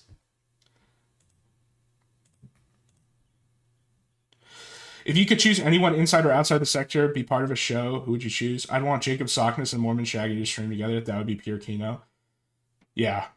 Well, that would be, dude. See the okay, here's the thing.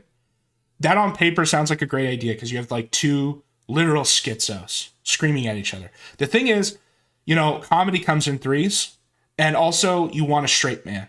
You want like a person who's aggressively not schizo to be on a show with a schizo like Jacob and Mormon Shaggy. And the reason why is because Jacob Sockness and Mormon Shaggy, if just it's the two of them, they're just going to fight over everything and disagree, right? Because they both have different schizo visions. But they might be forced to unite and agree on their shared schizophrenia when paired with a normal person. You know what I mean? So it's like they are closer to each other by both being schizo than to a normal person. And so then you'll see some like really funny arguments where they'll agree on something because they both agree with some schizo like theory, but the normal person doesn't. So what you want is Jacob, Mormon Shaggy, and then like a normal guy, like aggressively normal guy. And you can think of like all sorts of different candidates for that. If you have noticed, over the last 10 or 11 months, I've been a lot happier. Glowing, really radiant. You can tell probably just from my voice alone and this striking smile. So what is the secret to this newfound happiness of mine? The one trick doctors don't want you to know? I haven't been online as much. I've been going outside far more frequently, spending time in the... Anyone who tells you that I touch grass, I've been going outside and stuff like this aggressively, it's kind of sounds real like world. And as such, I'm sure many of you have noticed over the last 10 or 11 months, internet drama hasn't been a huge focal point of the channel because I haven't seen a whole bunch of it. I haven't kept up with the vast majority of it. And of course, occasionally I've still dipped my tootsies in some of it, like if there's something particularly wacky going on, and I still cover like news and crazy shit going on with aliens and all of that kind of thing. Get to the fucking video. Get to the topic. Prankster that got arrested or something, I'll still talk about that. But it's not like a fixation for me like it used to be over the last few years where I was covering any and all internet creator space hoopla. You don't need to justify to me about why you cover and don't cover certain stuff. Why can't you just say some stuff's interesting? How did this guy get big? And I want to keep it that way. I'm having a lot more fun not doing that. Again, 100 subscriber channel, lectures, 19 million or 16 million subscriber channel. I don't know. I guess what am I saying? He knows what he's doing. That being said, there is something that has unfolded here that's like the John Wick killing the dog moment that's bringing me back, just very temporarily. And it's Pirate Software.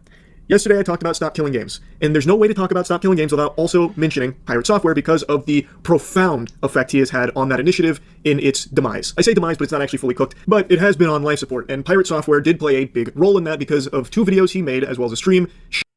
Destiny called out Pirate Software. This is like Gimli and Legolas. Like, I hate Destiny. I don't hate. I've said this before. I can't really muster like what I consider hate for any of these people on the internet because I just don't know them, right? I don't like Destiny. I think he's gross, but he somehow found the right target on this one, you know? Shitting all over it. And Never thought I'd stand side by side with a cum guzzling libtard. How about a friend? No.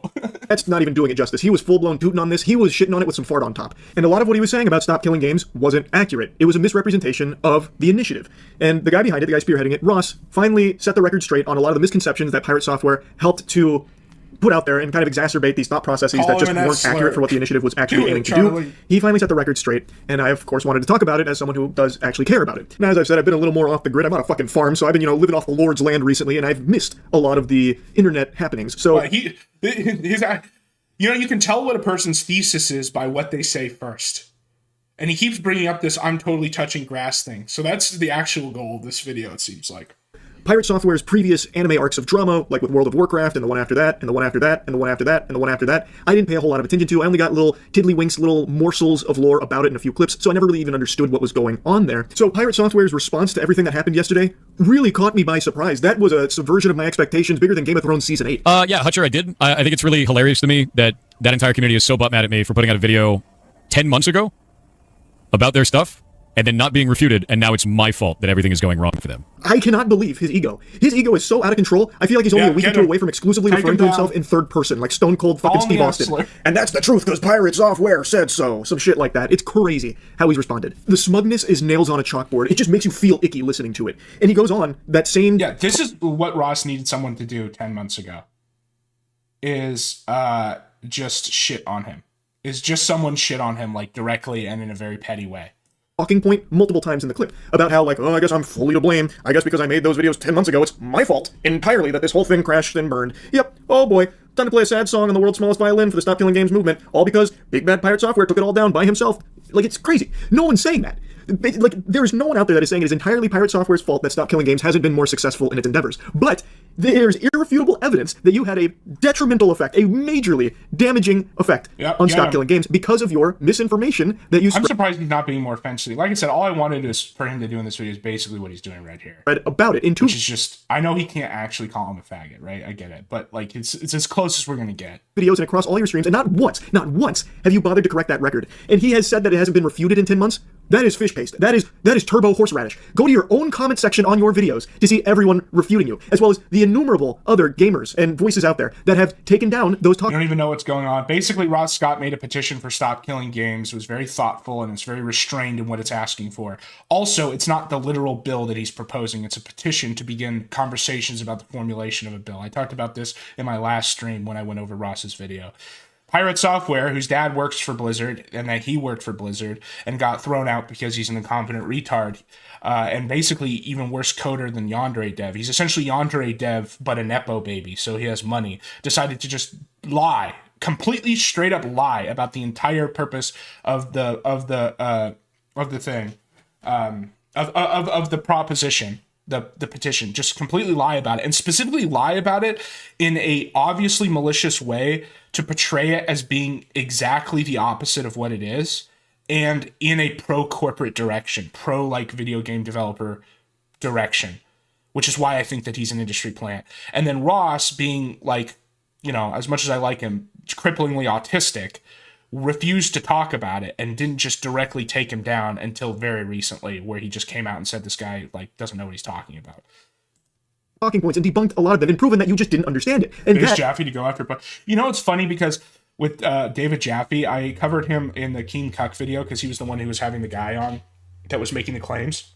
And as much as I disagree politically with Jaffe on a lot of stuff, I kind of like him. Because he was willing to have that, and also he was willing to have that guy on to at least just talk about it. He also just didn't cuck to Keemstar, which is Kino, and I don't know. I don't know. There's a couple guys like that where I feel like if we were to get in a voting booth together, we would not come to the same conclusion. But I think he's He's not a bad guy. is the big problem. No one least from hates what I know. Pirate Software because he doesn't agree There's always with Stop fucking Killing shit Games. under the bed with these people, you know? The reason so many people are angry at him, myself included here, you can disagree with the movement all you want. If you don't like the initiative, I'm not your fucking dad. You make your own choices there. But the reason so many people, myself included, do not like how Pirate Software is handling all this is he is outright refusing lying. to just admit any level of fault, he's that he was wrong malicious. about anything. And that He's couldn't be more malicious. clear from these clips, as well as his tweets that he's made. It's actually his tweets that really sent me off the fucking rails here, off my gourd. Let's start with this little nugget here that he deleted from last night. So he tweeted directly at Ross, the guy behind Stop Killing Games, talking about how he made those videos 10 months ago, and since then, his community has been nothing but hateful. A scourge, a fucking tyrannid threat that he must destroy.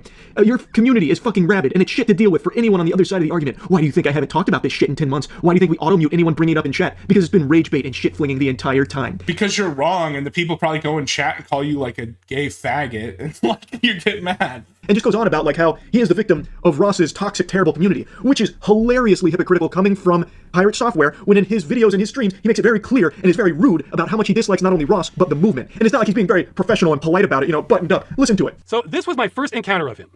Oh shit, now this is actually really dumb. It's used car salesman garbage. This is shit. It's shit. Not only do I not want to back this, I'm going to actively tell people not to.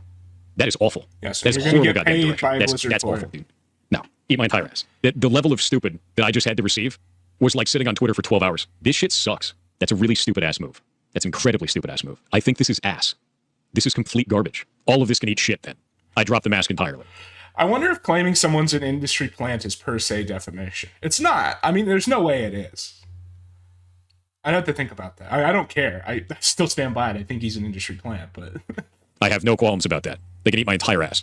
The whole thing. That sounds stupid as shit. Yeah, I'm sure it's Ross and his community that are actually the assholes here. Brother, come on, you can't possibly be calling the wambulance with a side of french fries here about people being mean to you when you are literally the one that started the shit-flinging and name-calling. And by the way, Ross never even addressed this for 10 months because he didn't want to dilute the initiative into just having it be boiled down to drama between creators, which I think was actually very big of him. The only reason he's talking about it now is Yeah, because it was very good faith of him, but not what you needed. Like I said, he needed an attack dog. He needed this video to get made 10 months ago. You reach out and have it made. it's at the end of its life, and so many people still don't understand it because of someone like Pirate Software misrepresenting it. So he's finally setting the record straight there. Anyway, he did delete that tweet, but So if it hurts his body, yeah, that's why I said per se defamation. So like the whole point of per se defamation is you don't have to prove damages, and usually it's restrained to claims about like categories. So like saying someone has AIDS, saying someone is like a PDF, saying somebody has committed a crime or something, like very discrete categories. Then you don't have to prove damages.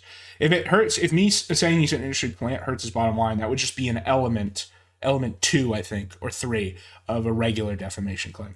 just a little while ago, he made a new tweet, a very long tweet, as well as a series of tweets under it in regards to this whole thing. And in all these words, all this mumbo jumbo, not once does he say he was wrong about anything. In fact, he just continues to double down, even proudly stating he is doubling down. Yeah, well, that's part of the plant aspect, is that he because he's already in this not for the issues, but for a paycheck, he feels no compulsion to ever admit anything, and if anything, keep the fight going longer.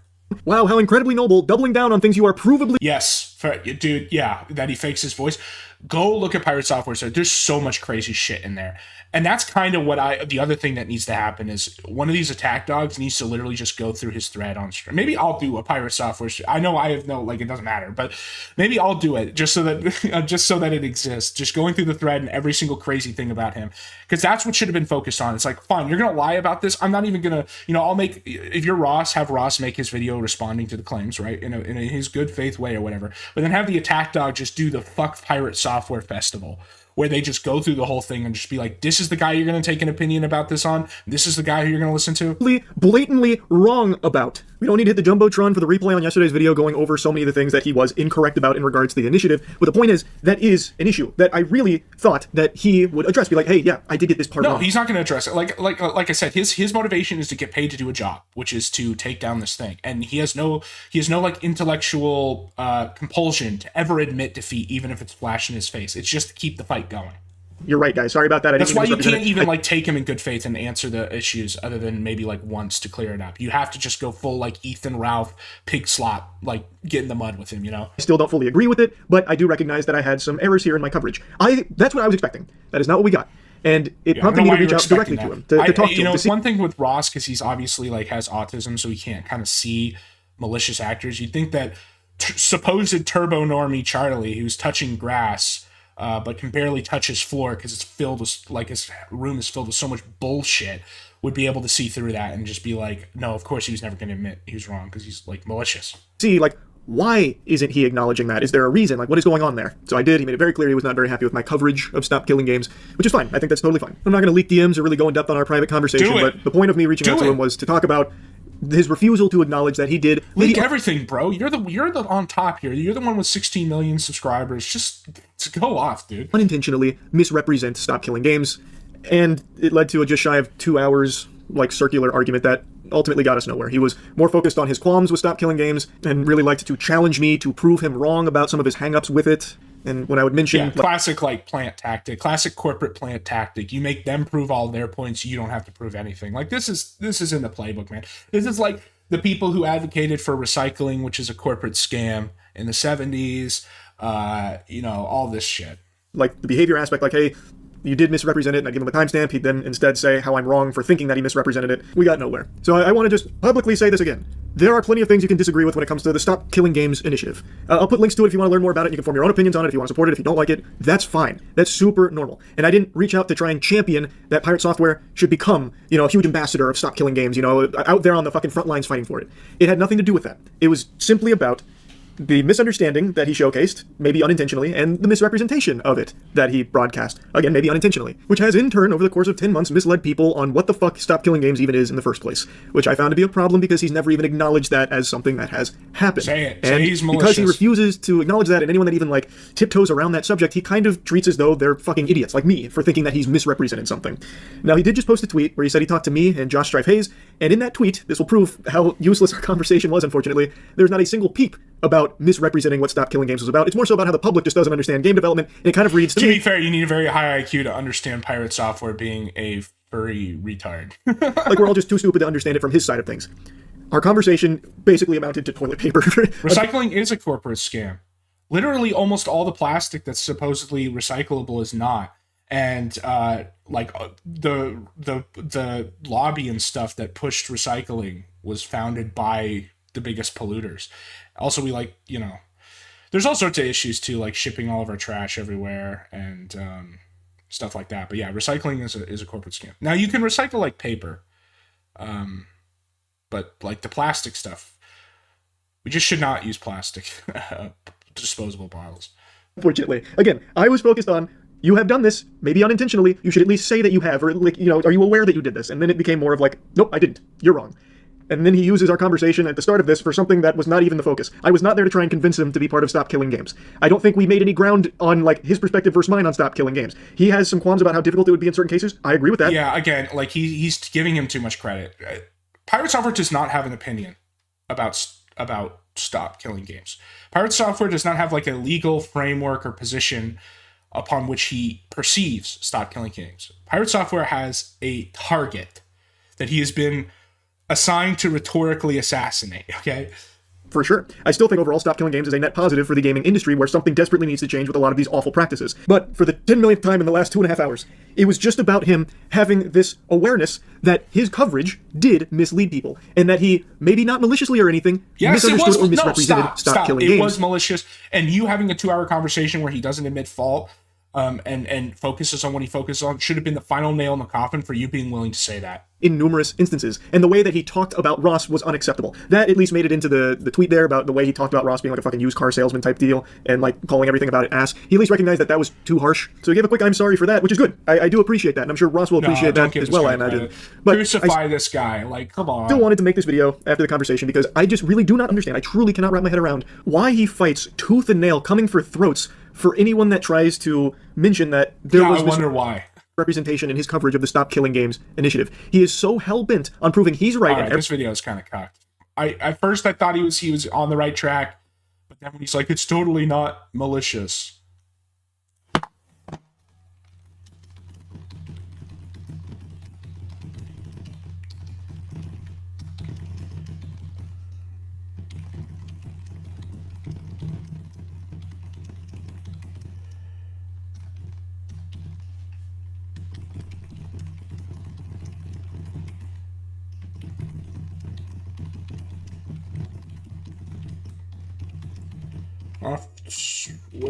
Software is an industry plant and and you should just get in the mud and go over all his shit.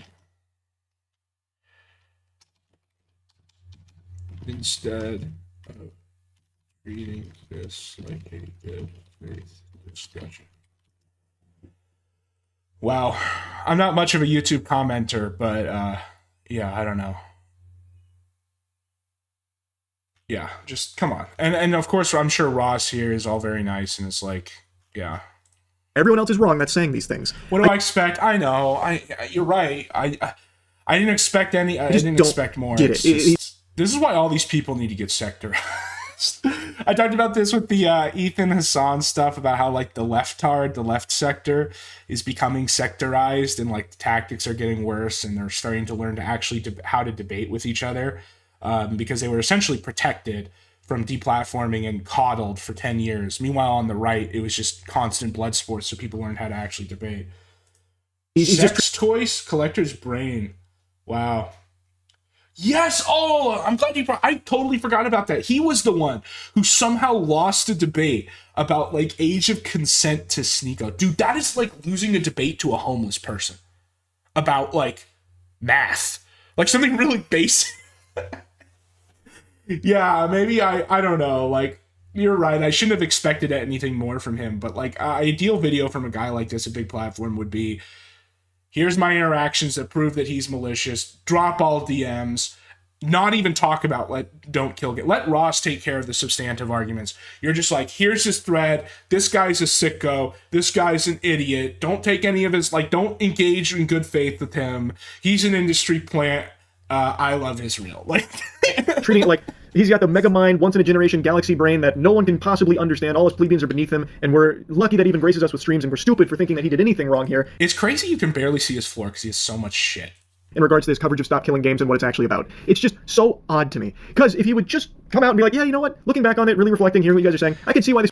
This room reminds me of a quote from, I think it was Plato, that says that living a good life is not about having the most, it's about needing the least. Was so misleading for so many people. I didn't mean for it to be, and yeah, maybe I misunderstood some of these things. This would not have been nearly as big of a deal as it has turned into. And I went back and looked at some of his previous dramas, I suppose, and that is a common thread with Pirate Software. Like in World of Warcraft, he made a mistake, but he completely refused to acknowledge the mistake, and it made it a much bigger snowball into an avalanche for him, which led to a ton of other problems. He just has this inability to accept that he can make mistakes. Like, he does things wrong sometimes. I guess this might just be the first shot, and then someone who's maybe not quite as big as Charlie, but has a little bit more balls and actually is willing to say the truth, will be motivated to. And he needs to recognize that it's okay. Ironically, it's funny, I covered a lot of the iDub stuff. There's nothing that's really been happening on that, by the way. There's proof that they sold the house in Seattle, which I feel like confirms my theory that they ran to Canada because Anissa had a BPD spurred out moment where she's like, we got to get to Canada. They're going to kill us here. But anyway, Ian, making a content cop would have probably been he would have been the guy to do what I'm suggesting in the past. To be yeah, I did do that wrong. You're right. I was incorrect in this. And it would save Surfer so could much. Be the straight man. That's... Yes, but he has to be sober.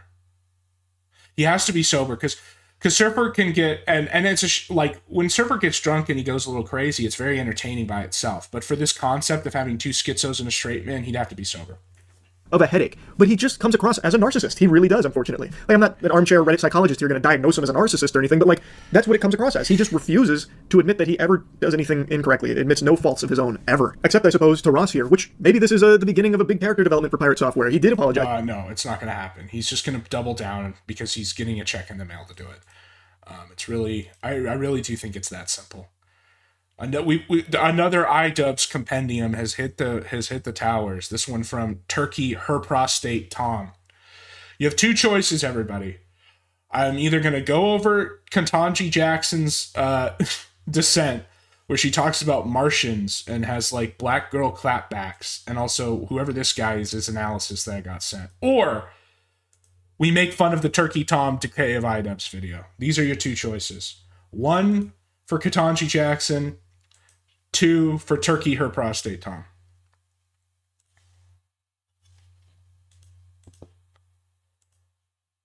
I'm surprised that he wants this thread to be on the front page. Yeah, so he did move to okay, so there's two moves, right? So he went from SoCal to Seattle. I think for a couple reasons. Yes, I do think it was an affordability thing. Two, I also think that they just didn't make it in the social circle in LA. And that was the whole reason they were there in the first place. And so Anissa wanted them to run away. And then three, I think that he did it because they wanted to be closer to Canada. That was their stated reason. And I don't think it's entirely a cope. So that was the first move. So then they moved to Seattle, and this is during Crusader Clash 2. The coach talked about this, and it was like an emergency buy because Anissa had a meltdown. They buy the house for like $1 million, unironically $1 million.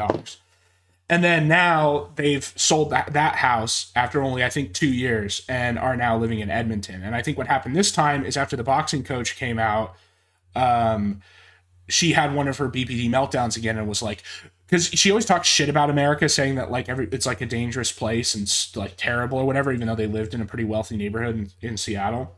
And so I think she was literally like, after this boxing coach thing, like someone's going to come to the house and kill us, like what she thought about Sam Hyde. We have to run to Canada where everything's safe and nothing ever happens and it's a utopia.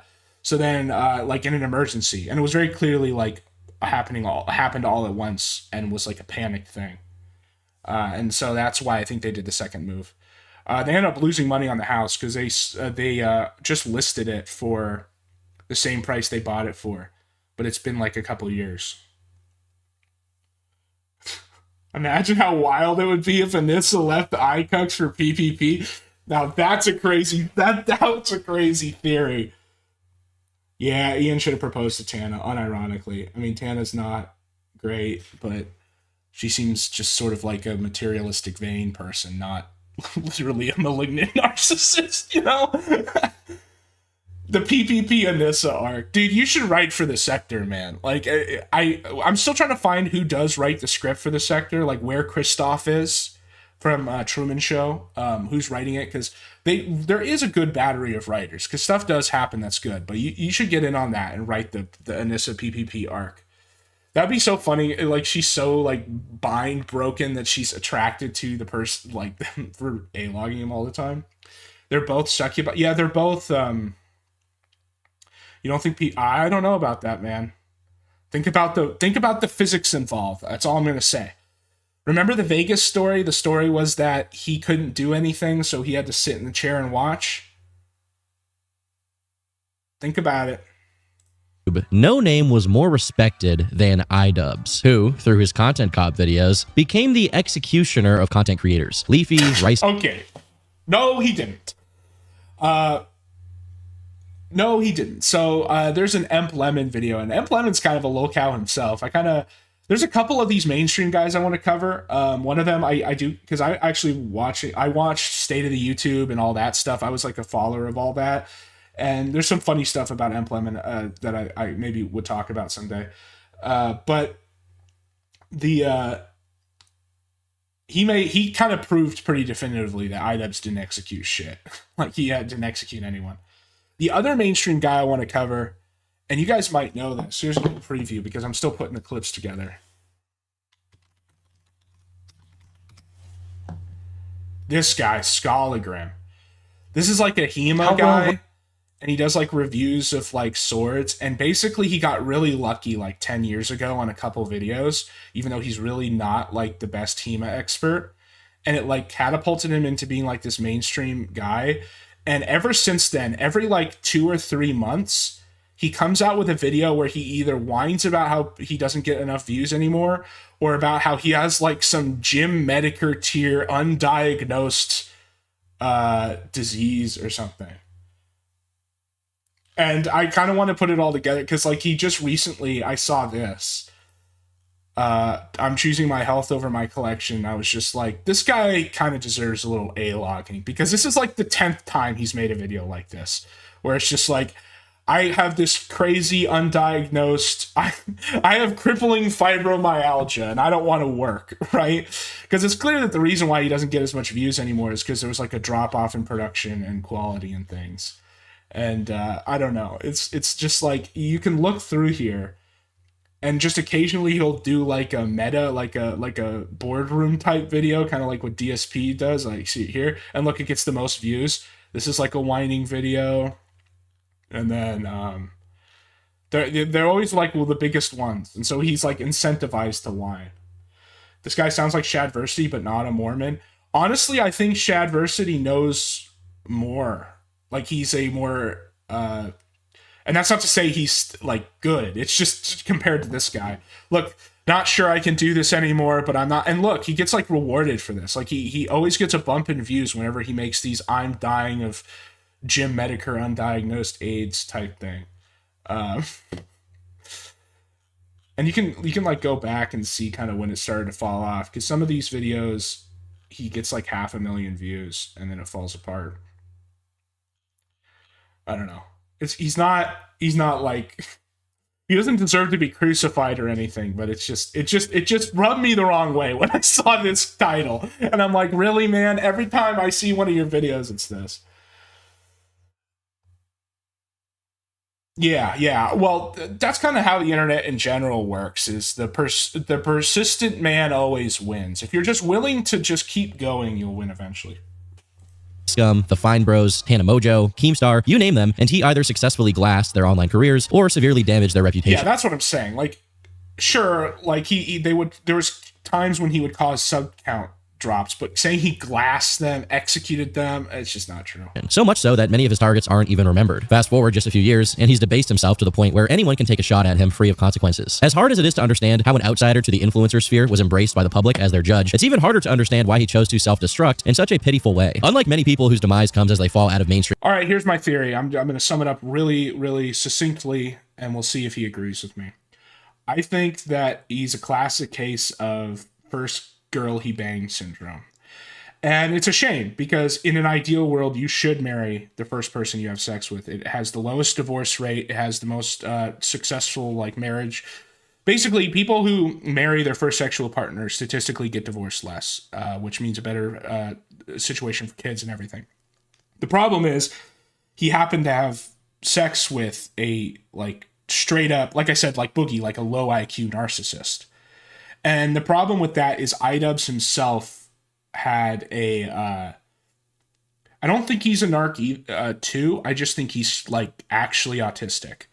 And the problem is that like if you're autistic and you're surrounded by malicious people, your autism will begin to present in like very malicious ways, which is why I think some people think he's a narc.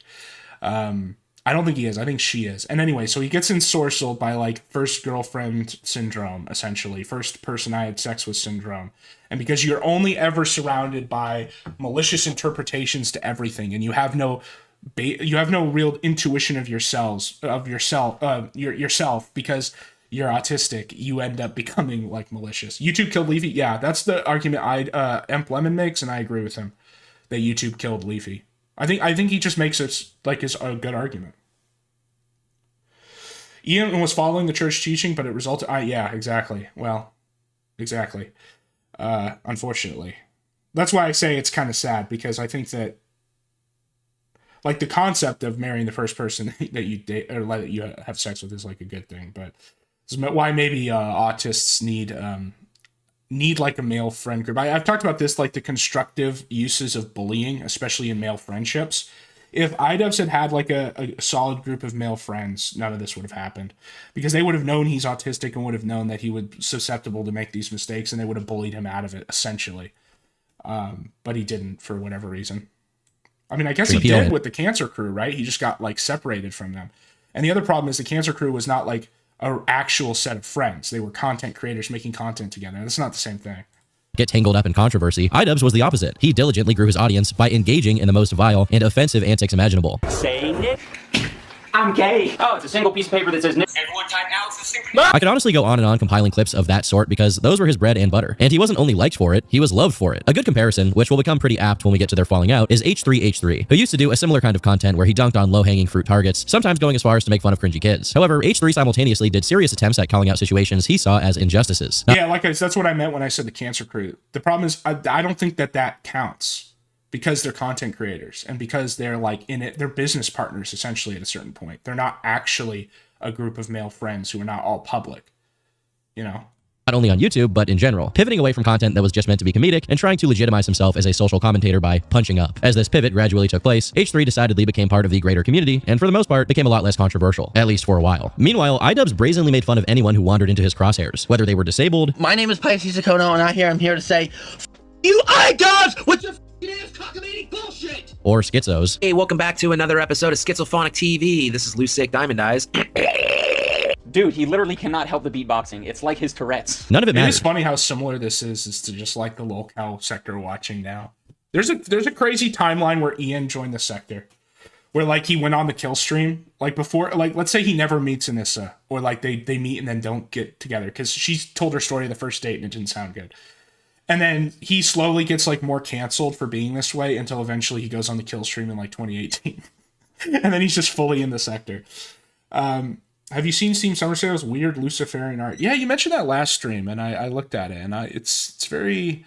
I guess it's because it's like Doom, maybe. I don't know. It's weird. The Steam Summer Sale art has been getting weirder. There's a through line there. It's like what's the art style, the modern art style, Allegria or something.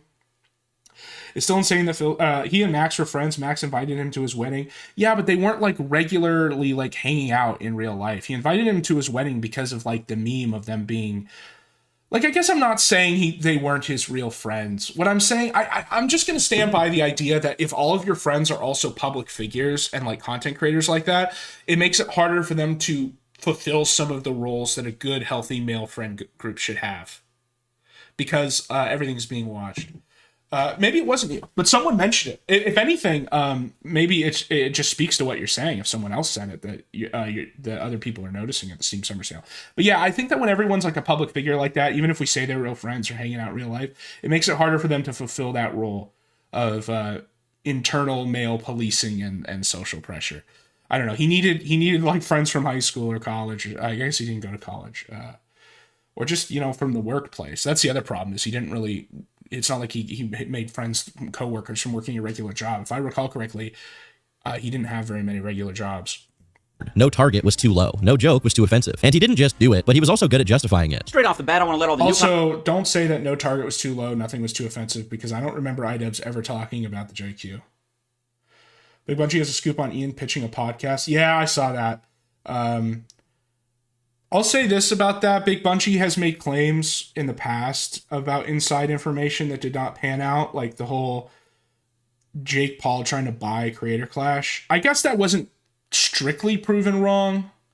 I don't know. I don't think Big Bungie's a liar. I like his videos and everything, but you got to take inside stuff like that with a grain of salt. Although there is a lot more circumstantial evidence for the pitching the podcast with Hassan to Max. And Big Bungie does go over it if you want to go see from him. Anyone who hasn't. It's kind of crazy that he thought that would work, that he thought that pitch would work. He went to business school at UC Davis? Really? Huh. Really? He does not come across as... And UC Davis? Huh. Newcomers to my channel know that I'm perfectly fine with bullying. Make fun of someone because they're fat, autistic, or riddled with acne. I don't care. Yeah, if you don't know where Big Bungie is, let me find him for you. He does. It's on Rumble, unfortunately.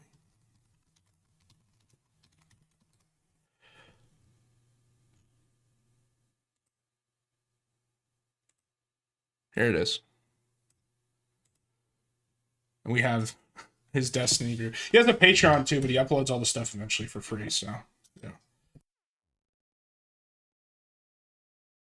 He's a real one, man.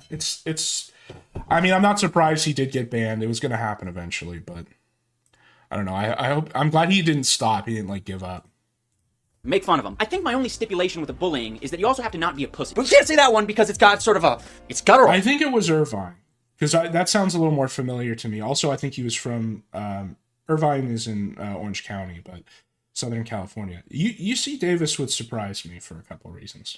Either all of them are okay or none of them are okay. It's either all okay or none of it's okay. All of this really set iDubbbz at a different class from people who were just simply edgy for the sake of it, or because they were looking to grift off of a more edgy, or in some cases, more conservative audience. Up until 2020, iDubbbz was one of the few people who stuck true to his original audience, without diluting it or trying to have his fan base admire him parasocially. He made very funny, even if offensive, YouTube videos. Yeah, well, the problem with that theory is he married a fan. dumbing down his content or engaging in unnecessary drama, something most people would see as integrity. But as the decade approached its end, there True, even I have a video on Keemstar. were some signs that the times were changing. Ian's uploads not only slowed down, but they became much more vague in theme. His tried and true formats like Bad Unboxing and Content Cop increasingly gave way to casual iDubbbz complains videos or things like the fast food tier list. Granted, even in this slightly reduced form, he still managed to post videos like his documentary on Airsoft Fatty, Full Force, which now sits at nearly 25 million views. But if you were an avid viewer and you paid attention to the tone— Speaking of this, Airsoft Fatty made a video where he talked about the difference in the way Ian treated him and the way Sam Hyde treated him on his channel. I recommend it. He's kind of, he's Airsoft Fatty. He's kind of weird, but it is crazy that like when he worked with Ian didn't pay him for singing the national anthem. Didn't pay at all for making the video itself and its success. Didn't promote him. Didn't include him in anything else, despite promising to, which is the real problem. Is to say something like that and then not do it. And then he gets with Sam, and then Sam like helps him make enough money to, it's not a mansion or anything, but like get his own property and lose 100 pounds, which is the big thing. of the jokes, there was a vibe shift underway, although no one could predict how devastating its ultimate consequences would be. You see, all the way back in 2016, at what was safely iDubbbz's peak in online hype, he began dating fellow content creator Anissa Jamha. By merit of clicking on this video, you probably know who Anissa is from her current online infamy. But long before that, she was a small League of Legends streamer under the alias Rainbow Kids. Although that description— League of Legends. Imagine a timeline where Anissa gets addicted to League of Legends instead of, like, being an energy vampire. hardly tells the whole story. In March 2016, Anissa's first big claim to fame came in the way of a video titled A Day in the Life of a Booby Streamer, which racked up hundreds of thousands of views in a matter of months. Although it's no longer available, the title is pretty self-explanatory, and it was released at a point in time where booby streamers were taking their first steps toward the full-fledged domination of certain streaming platforms through trends like hot tub streams. Just by looking at the videos recommended on the side, you can figure out that this was Anissa's hustle. I just don't get it.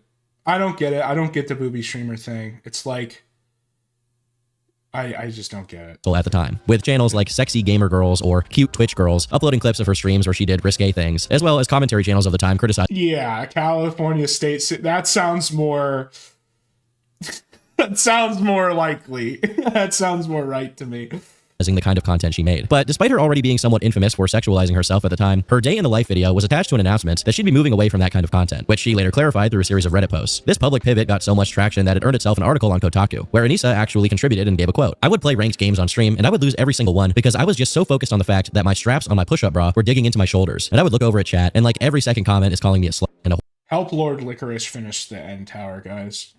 It's just not fun for me anymore. I'm not saying that it's wrong to do this. If you are a female and you feel sexy doing this, all the power to you. I just wanted to explain to everybody why I personally am sick and tired of doing this, not comfortable doing this, nor do I feel like it's right for me to do this." Despite this article focusing on how merciless and toxic the community could be, Anissa's decision was met with plenty of support, with people saying they preferred her non-sexual content. Other people, like Brittany— Well, yeah, that's because the flip is the content, right? By LARPing the flip. It's like the VTuber thing where you quit and then come back. Venti immediately— It's like you shifting you can always just go back. Cast doubt on the sincerity of Anissa's pivot, claiming her content hadn't changed as much as she suggested it would. However, the clips that were shown as proof of the content not changing weren't really hard-hitting evidence, as they consisted of Anissa showing off a t-shirt and walking around in her room. Incredible work. The great project in chat has been completed. Will stand the test of time. A far cry from her extremely sexualized streams from before. About a month later, Anissa uploaded a video where she criticized feminism. "I don't feel like I need to be a part of a movement in where I can dye my hair blue and become 500 pounds overweight and claim that I'm still beautiful. Like, I don't That's ironic. I didn't know that clip existed. I don't get it. And I'm not saying that I disagree with what feminism actually is. I'm not saying that I disagree with what do you think it is, Anissa? The OG movement of what feminism is. That's not what I'm saying at all. I'm saying that it is impossible for a man to be a feminist, by the way. You can't even like claim to support feminism anymore without it leaving a bad taste in people's mouths because of third wave feminism. This kind of video was pretty common around that time, with huge content creators— Imagine the timeline where Ian married Venti. Oh my god, that would be fucking crazy, man. Do you think that, because he wouldn't make her clean up the cat poop bed, and they would have like there's some racial alchemy there, like the child, assuming they had children, which I assume they would because I think Venti wants kids, that would be like a new species is originate type thing. Creators like Shuan Head making similar content, both in format and theme. Regardless of how on the rise criticizing feminism was at that point, Anissa didn't seem like she was being dishonest or grifting, especially since she continued to make those points even after it clearly didn't net her any popularity. Later on, she slightly disavowed the whole anti-SJW movement, but didn't overall change her opinions, signaling that they weren't just a product of being influenced by other people. Johnny Somali has an accounting degree from Arizona. You're right. He does. He is in our credentialist society. Johnny Somali is that's so funny. How How did Johnny's? Well, I mean, ASU I think accepts like everyone, right? But it's still better than freaking Cal State San Marcos. Towards SJWs, I feel like this the SJW thing has kind of just been beaten to a pulp at this point. I think that anybody that's on any extreme point of That's anything. why I dropped out of school in 6th grade, guys. I didn't even pass middle school. I didn't get a GED because it's just all a scam. Is wrong. In July, a month before her and iDub started dating, she made a video giving dating advice for men, where she provided a mind-bending amount of foreshadowing for the rest of the story. I have dated a lot of dudes. I will not lie to you. Nice guys Whoa, why would you say that? do finish less. I wish that I could, meet a nice guy who was right away emotionally available and committed and just be like, holy shit, I want to date you forever. But there's something about it that is an extreme turnoff for a lot of women. In my opinion, when a man opens himself up emotionally fully and commits fully, it is essentially like a woman sleeping with a man. It's on the same level of like giving. But if a She's so fucking crazy. girl slept with you on the first date, chances are you wouldn't be very interested in having an actual relationship. If you give a woman your full emotional availability. Yeah, I mean, what she's saying is true. It's just the way she's saying it is crazy. Because, like, honestly, like the truth bomb here is that the way a woman instinctively reacts speaks to her what she wants more than what she says. Please do not misinterpret that as a no means yes sort of statement. That's not what I'm saying. But what I'm saying is that, like, the concept of the ick or like attraction or whatever, you can tell if like a girl likes you or is into you without a single word being said. And it's literally just from like instinctive, subconscious physical reactions to your presence and like the way you act. And so like girls will say like, oh, I want emotional availability, I want all this stuff, but really like they want, I mean, I don't know. I'm getting like Tate maxed right now, and I'm really not trying to be. But it's just funny because it's kind of what she's saying. She just doesn't know how to say it in a non-narc way. They will take it for granted, and they will not value it to the same extent that they should. And by not valuing it, they will also not respect you to the same extent that they should. And that opens you up for disinterest and, in worst case scenario, abuse, because you will be abused. Josh having a Jewish guntling with Venti, cursed. If you're not respected. It's just the way it is. Being a nice guy means that you're a selfless human being and you want to put others in front of you. And I know it's extremely hard, but it's something that if you just throw yourself at that person, chances are you're not going to get out of the relationship what you want. A lot of guys... Yeah, no shit. If you're like a slut and then you give up the thing that you've been like ordained by God to withhold, to gatekeep essentially for like high value men, yeah, it lowers your own value. This is why I said in the old video, like especially the Keem video, I explained how slut shaming is actually pro woman, because like most women are not promiscuous, and so when you slut shame the ones that are, you edify the value of high value women who are doing like something that is constructive not only for themselves but society. If you find a woman that you think is worth your time and you think is interesting and you think is deserving of the world, you will immediately put them on a pedestal and think that they deserve everything. No, don't do that. Never show them all the cards. Always leave them wanting more. It has happened to me before, and as soon as you put that woman on a pedestal, you are asking for trouble, especially in the gift market. Things that are just instant turnoffs for women. Crying. A good rule of thumb, if she is not crying, you should not be crying. Period. True. It shows overall emotional weakness, and later on in life, you wonder how they're going to handle serious action. Yeah, I mean, Anissa doesn't look terrible in some of these older videos. It really goes to show the theory that you take on the appearance of like the contents of your soul. Like there is some truth to physiognomy, honestly. And we've kind of gone too far in the don't judge a book by its cover. Like there are definitely obviously examples where you shouldn't, but as far as that being like a hard rule, not really. I think that people like Anissa who are like malignant in their heart will always eventually look bad. Actual legitimate issues. Crying at really stupid shit is a really good way to make a girl not like you really fast. It truly fills one's mind with contemplation to see her saying this stuff, knowing how it all ends. In the same month as this was published, another Kotaku piece went up, this time reporting on the fact that Anissa's mother, Maureen, was one of the moderators in her Twitch. That's the other part of this story that has not been like blown up yet, is her mom is as crazy as she is.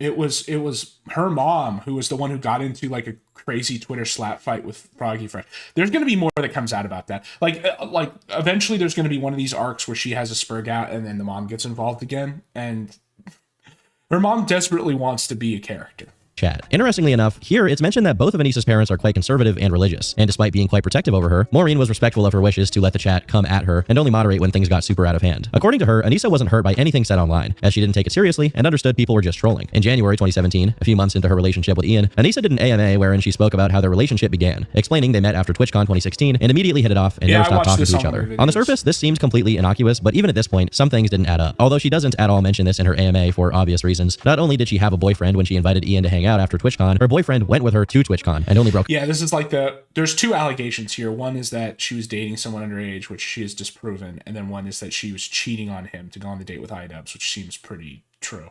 Up with him a week later. Additionally, another aspect of the timeline here that was broken later on is that Anissa went on to claim she was I don't know if there's photos of her mom really that accessible. still a booby streamer by the time the Prime Joe Biden will. two got together, which is verifiably untrue. While it is small, these establish a pattern of slightly bending the truth whenever it's convenient to do so. Just like her relationship with Acadian, within a year of being with Ian, she was telling random people on her Discord server that they weren't doing well. And not only were they close to breaking They're up, so close. Like Big Bungie says, they're so close to saving him through bullying. but they'd already previously experienced a relationship scare. Around the same time, Anissa was both privately and publicly signaling she was becoming closer to YouTuber Chris Ray Gun, saying he'd be more willing to defend her from online hate than Ian. With these things being discussed online, Anissa was becoming increasingly disliked. And however gratuitous some of it may be, she really put in an effort to say insanely bad stuff in public for seemingly no reason. Lion Maker, whatever his name was accused of pedophilia. Like, it gave me a lot of anxiety because I feel like a lot of it is based on a lot of fiction and not a lot of fact. And like, if the person Imagine defending Lion Maker. It's like the third position. really isn't as bad as people think it is, which most of the time they're not, then you're just watching people rip apart somebody that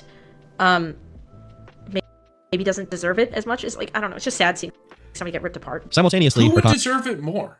content was floundering. You see, Anissa's videos around this time were focused on things like her suffering from body dysmorphia and anorexia, her negative experience with sending nudes, her fitness journey, how Instagram models are deceptive, all of which kind of echoed the same theme, handling her insecurity with her appearance, and how the need for validation from strangers can lead to compulsive, self-destructive behavior. Then, in March 2020, she made an OnlyFans. I can't really say enough to highlight the irony of this, so I hope it's self-evident. Overnight, the undercurrent of people who were aware of Anissa's existence and disliked her suddenly became mainstream, as multitudes of people began to ridicule both Anissa for joining OnlyFans and iDubbbz for continuing to be with her as she explicitly sexualized herself for strangers for money. To be fair, this feeding frenzy for trolls only really reached a fever pitch after iDubbbz made a video about the situation, wherein he claimed his audience simply didn't know him well enough if they ever assumed he'd have a So that video is aged so poorly where he's just like, yeah, other guys are jerking off to my girl. It's like, okay, yeah, but she's putting it out there publicly. And yeah, I mean, what is there more to say? problem with not safe for work material. The thing is, he kind of sidesteps the point, which isn't adult material itself, but the fact that his girlfriend was making it. For the majority of people, even just consuming that kind of thing while in a relationship is bad. So one would imagine that when Anissa proposed posting explicit images online for any stranger to engage with, that idea wouldn't even be considered tolerable, let alone actively supported. And I think all of it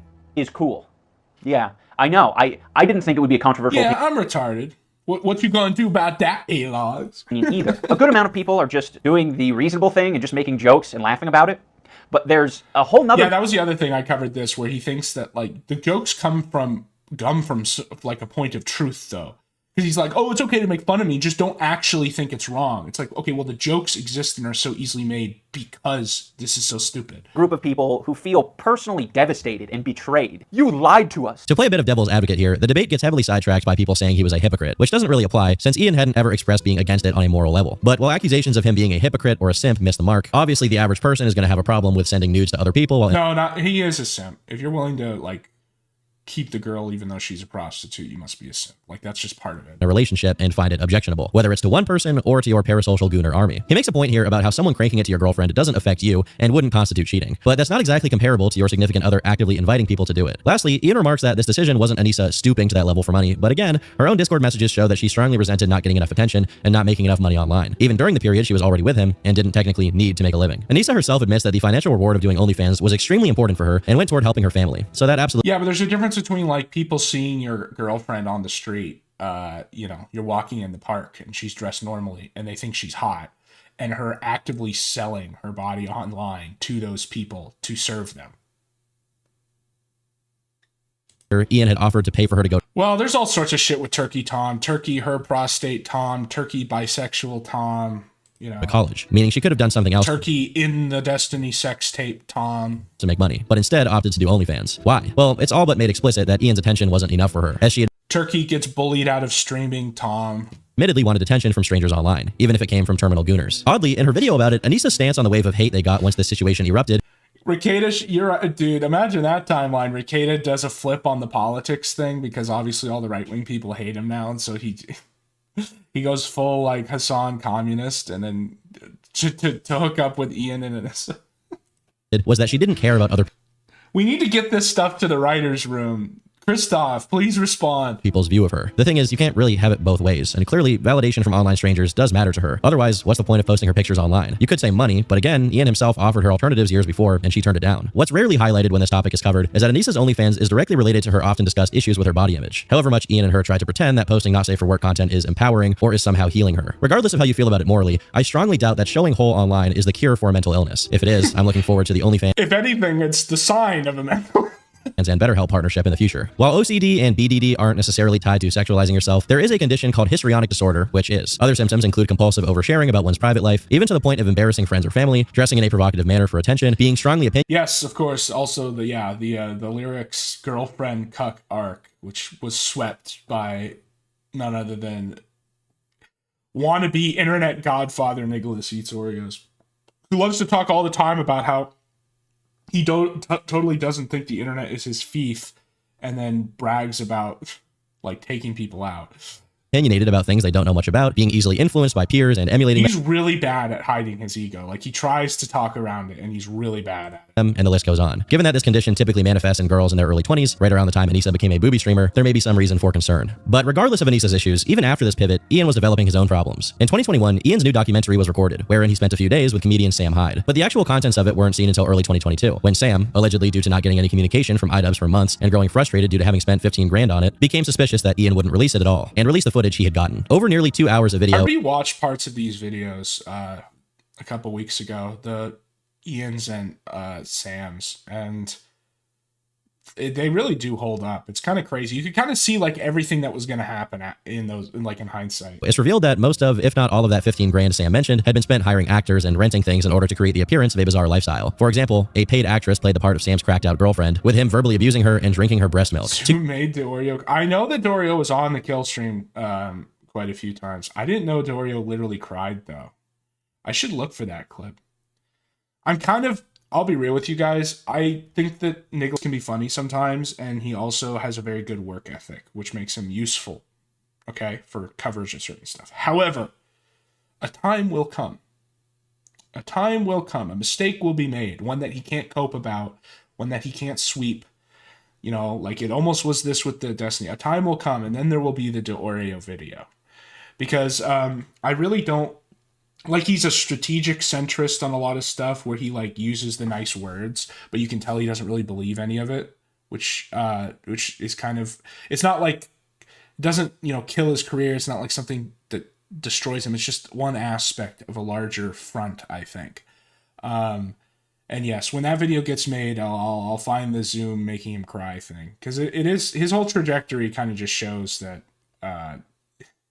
you know, going from like the kill stream to like LARPing about the Godfather, the commentary community, to now like kind of breaking more into the mainstream. To go over each and every one of the hundreds of little gaslighting pranks Sam and his crew ran on Ian would take a long time, so hopefully that one example is enough to represent them. However, the actual moment where Sam reveals to Ian that most of what he experienced in the first couple of days there was just an elaborate prank isn't actually in Sam's footage, and it would only appear a month later. One thing that's funny about Nicholas is that he always complains about people bringing freaks into his community, and then he's always the one who has to clean it up. But he has benefited immensely by him always being surrounded by people who are like 20 IQ points lower than him.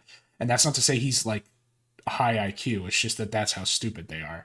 Like, if he's a normal intelligence, you know, then you have like Flamenco, Bo Blacks, all these guys who are like 80 IQ, you know, like massive retards. And so because of that, it gives a lot of easy wins. And Ian uploaded his version of the documentary. It's kind of similar to Godwinson with the Kino Dogma thing, where I pitched that was a locale creation matrix to keep him perpetually surrounded by idiots that he could always easily outmaneuver. Curious about your relationship with Danny. Has she been on drugs since she met you? She's been on drugs since before she met me. So if you're implying that I've driven her to drug use, you are incorrect. Okay, fair enough. I mean, that's what I wanted to sort of get out of the way. Good. Yeah. Glad we got that out of the way. Have you tried to get her any help? No, seeing as she's a girl I paid $500 to shave her head and pretend to be my girlfriend, no, I haven't tried to get her any help. Should you want me to try? Wait, okay. I don't know her that well. It's probably not my business to get her off drugs. Also, I think I told her to put her hand in your pocket and pretend to be on drugs. Shut up. You think are you serious? You think I would date a girl that has her hair shaved like that? Yes. Is it a mental case? Yes. You think I would fucking spill rock stars and Legos all over my office like a fucking animal and have 20 people in Godspeed. a fucking dentist's office? You know this is a converted dentist's office, right? That's why there's like paintings of like whale. We're doing an audible. Godspeed, you're on the air. Hello. Hi. Zoom, were you harassing Nick?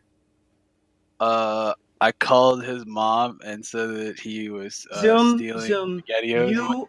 Zoom, that's a fucking... You read my mom's cell phone number. You read her full name. You read... This is kind of what I mean when I don't know. It's like, I don't really care what Nicholas's political opinions are, and I think that his take that, like, he tries not to be political is correct. But also, I think that he doesn't really care about like, he pretends... He both doesn't care about politics, but then also LARPs is like a libtard. And again, none of that alone is like enough to take him down. But then there's also like the keeping the idiots around him so that there's always a bigger target. I'm just gonna say everyone goes down a bit. There's gonna be a day. There's gonna be something. There's gonna be like weird DMs probably, or just hit, because like the thing is you can't even just disprove that he's dishonest, or you can't even just show that he's dishonest because that's already kind of been shown that he'll like double speak in DMs with people, and then he views everything as just content, which again, I kind of am fine with that. I'd rather that be the case than LARPing as friends. So I don't know. I think that there's a good future. There's an arc of content to be had. Multiple parts of my docs to a I did stream not do with a that. Ralph Retort giggling in the background, and the only reason I can't play it for you right now is because Stream.me got fucked by the bunch of you idiots. Why are you out of breath? You're sitting in a chair. I'm not out of breath. You sound out of breath. You sound like you have no answer for my fucking question. Oh, why did you read my mom's? Calm down, dude. It's the internet. I never. It's not the internet. It's my fucking life. When the cops are gonna knock on my fucking door, dude. But the cops knock on your door. Tommy C has been going through stuff too. I've been considering covering him on the streams too because he's going through kind of an arc where it seems like everybody, like he's always been kind of a lolcow. That's why he was on Lolcow Live, and he just gets drunk on stream and hits on his co-host, and it's just weird. And he's kind of an idiot. The problem is that his main A-log was Queeman, and Queeman is like also addicted to uppers and also kind of retarded. So but now it seems like more like the commentary council community, LGBT community seems to finally be saying that Tommy's got to go. And I've waited to cover it because I kind of want to see the story play out. Did the cops? Yeah, sure. Zoom, you've been doing some fucked up shit, especially recently with Ralph, and I didn't know you were fucking with Nick. Is this this is RFC, okay. How did I fuck with Nick? I called his mom and I said he was stealing. You read my docs on a stream. You've called me multiple times. You've handed my shit out to other people. I called You've your been fucking number with me. one time. You fucked with me for an entire month, and then you finally got bored, and I'm assuming... I called you one time on Ralph's channel, and I said... That wasn't on Ralph's channel. That wasn't on Ralph's channel. It was. Then you read my docs on a different stream. Because of all this shit, now, because I reached out to you for help with the Destiny thing, Nick's gonna make an exposed video on me that, I'm sure the 10 people that watch him are really going to be... Yeah, all 13,000 like my last one, jackass. The 10 people that watch him.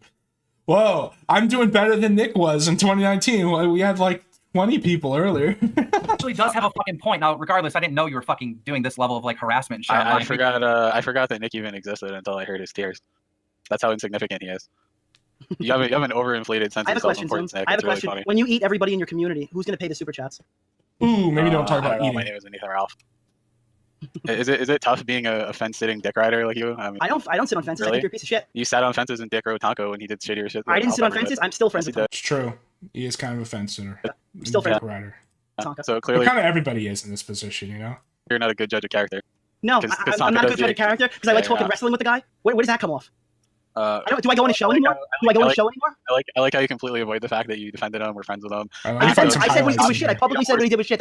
Did he just randomly strike her? Was she opened in the fridge and she was like, "Oh my god, oh my niño, Nicholas, you stole all my spaghetti. What am I going to do?" And then she ran into him and she said, "The boy said you stole all the food out of his fridge. What am I going to do? Stop it, Nicholas."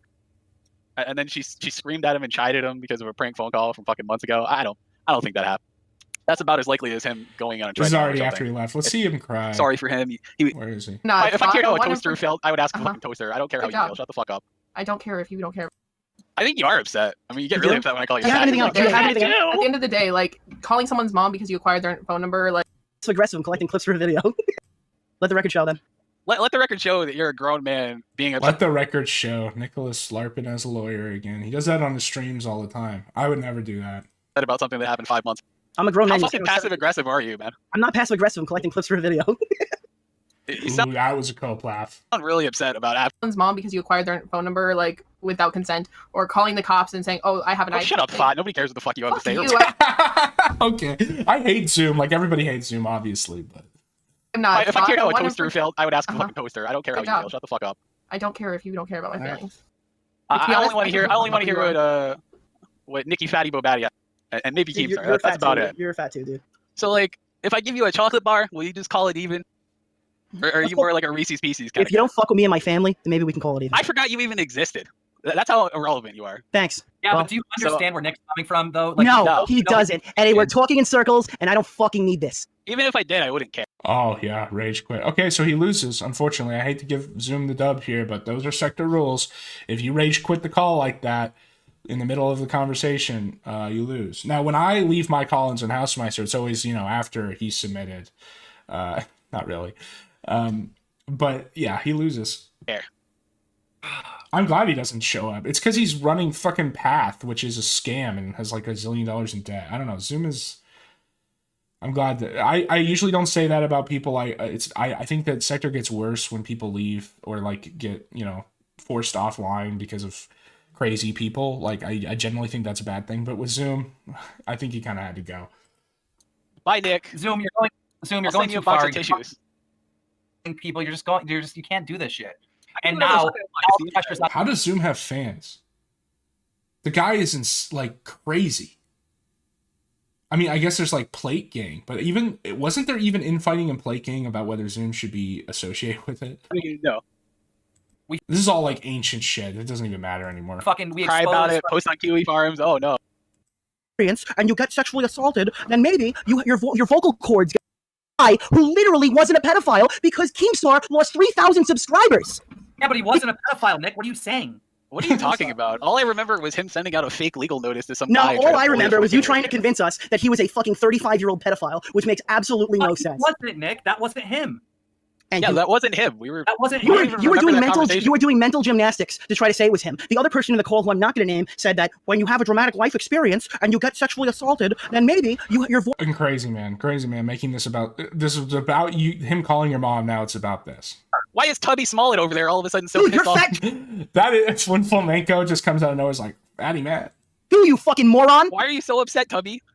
Because Did my I throw a mom rope around your neck and say this is looking like she Baggett was gonna County fucking nigger? Yeah, I mean, I know that there was a time when like Zoom did streams and people liked them. The problem is that when all the like the pedo stuff came out and just some of his other like behind the scenes gay ops, and then he went and founded Path, which was just straight up like a scam. I don't know.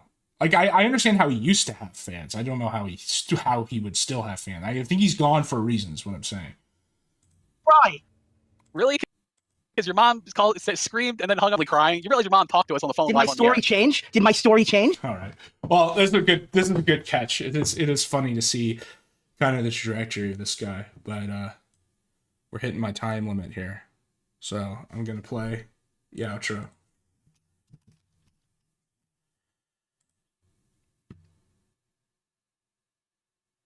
Things I need to do. I might on Wednesday. Well, actually, no, I'm not streaming on Wednesday. I'm gonna be gone for 4th of July, probably till next Wednesday. Unfortunately, been traveling a lot. So I'm missing streams, but there will come a period where I'll do like 6 months straight, probably, because I won't be traveling. He's a less successful Josh. Yeah, kind of.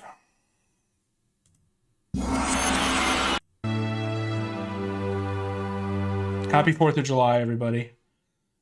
Make sure you get really drunk, set off some bombs, get drunk, post red text in the Kino Casino thread, set off some bombs, watch Housemeister to make up for his shit getting flagged.